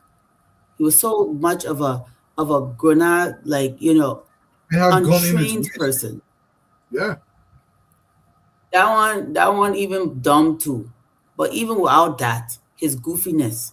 Every little thing the president does, the president drink liquor, he might take picture and put it on Facebook. The president singing while he's intoxicated, he might take it and put it on Facebook. Because he never knew better. He didn't even respect the presidency enough to give the president privacy.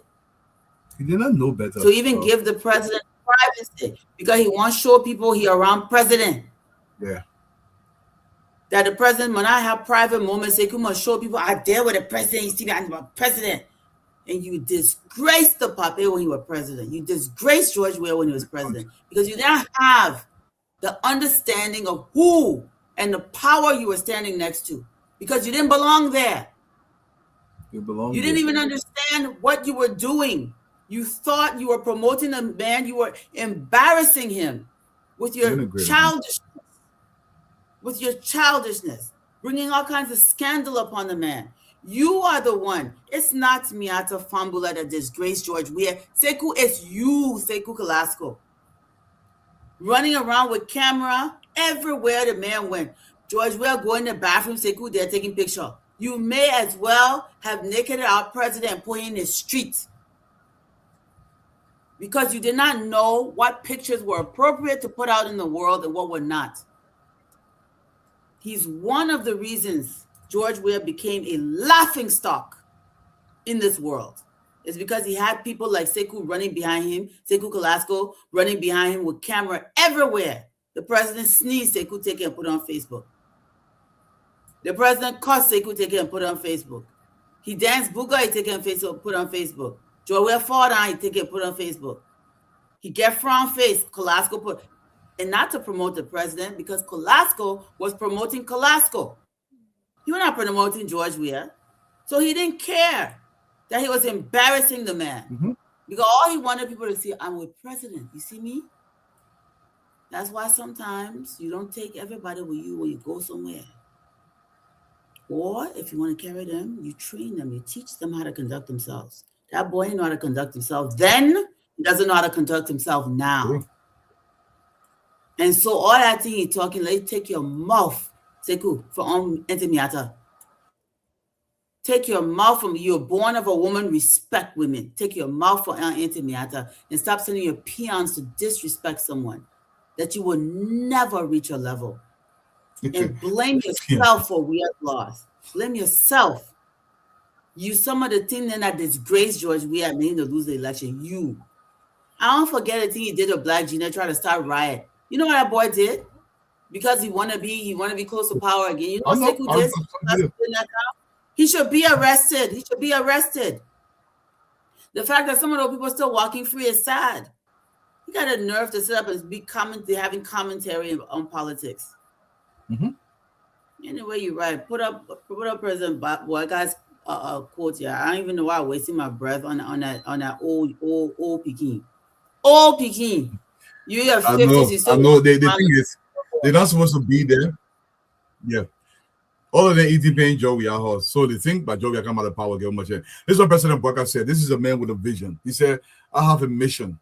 My foremost concern is to ensure that the lost image of Liberia is restored. I cannot entrust this responsibility to anyone else. That's leadership. Now, my beginning, y'all go do that thing. I'll be here watching football game for 48 freaking consecutive days.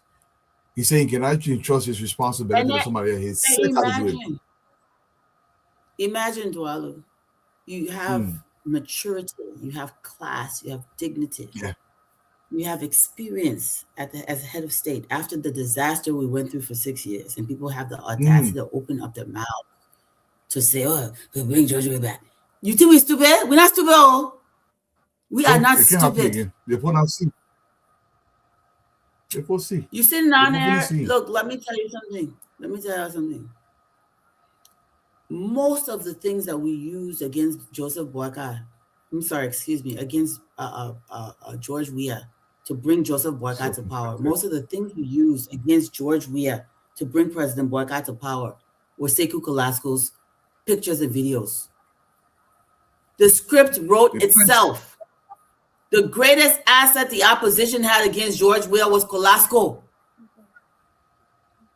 The greatest single asset the opposition had against George Weah was Kolasco. Weah had no secret because of Kolasco.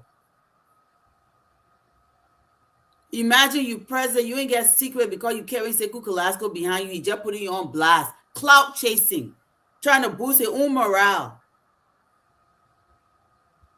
So if we wanted something to say against CDC, we just go on Kolasco page and can post it. If we want to embarrass the country of George Weah, you just go on Kolasco page and elevate it. That's the person that's talking today like he so loved George Weah. How you love the man, you destroy your presidency. You're one of the embarrassments, to George Weah's administration. You got to put your mouth on people. The people who that man, one last thing I would say, the people who elevated, who George Weah elevated were the very people that brought him down. Yeah. The people who George Weah elevated were the very people who brought him down. Then I'm Wiley brought him down. Wrong people. Not Darius DeLong brought him down. No. Then not Jeremiah Kuhn brought him down. Then not Joseph Boyka brought him down. Weah put his own chokehold around his neck with the people he carried with him when he went to places. He the one did it to himself with people like Sekou Kolasco. Those were the people that brought him down. So let we leave it there. But Dwalo, go ahead and close. Me, I want go relax myself. Enjoy my last couple of days in town here. Yeah, I Daniel Polka. I said OP. Yes, Cole. Thank you so much for watching. Ever since beginning, long time no days.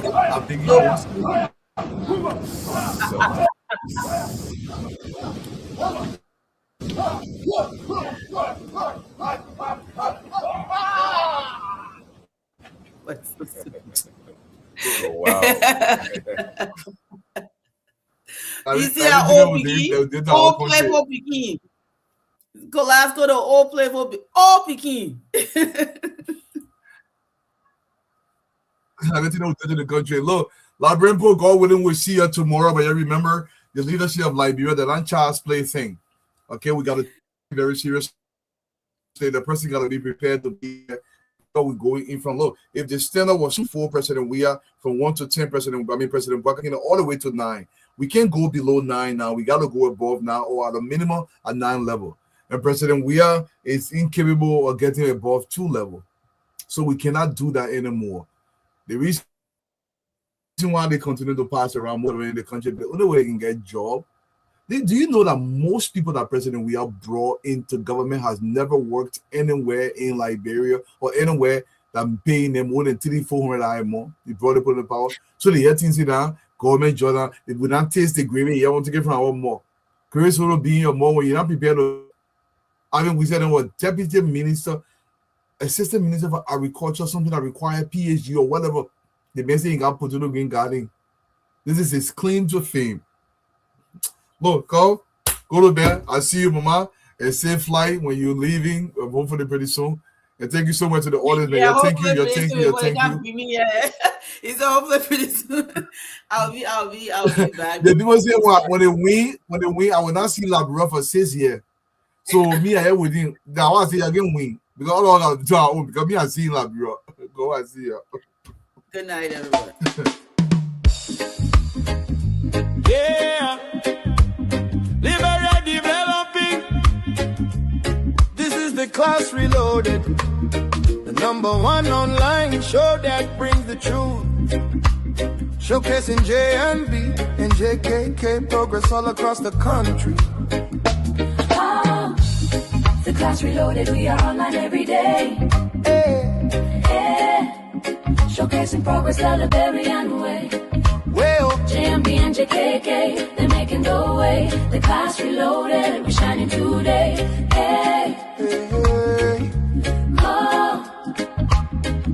From Monrovia City to the other counties, development talk shake the country. We talk the truth, we don't lie. The rescue mission making people smile. Roads getting better, schools better, electricity stable, no more hoping. We see the change, we see the light. Unity Party doing things right. Who talk the facts? The Class Reloaded. Who bring the vibe? The Class Reloaded. Support development. The Class Reloaded. Who better arise again? Oh yes we can. Who talk the facts? The Class Reloaded. Who bring the vibe? The Class Reloaded. Support development. The Class Reloaded. Who better arise again? Oh yes we can. The Class Reloaded. We are online every day. Every day.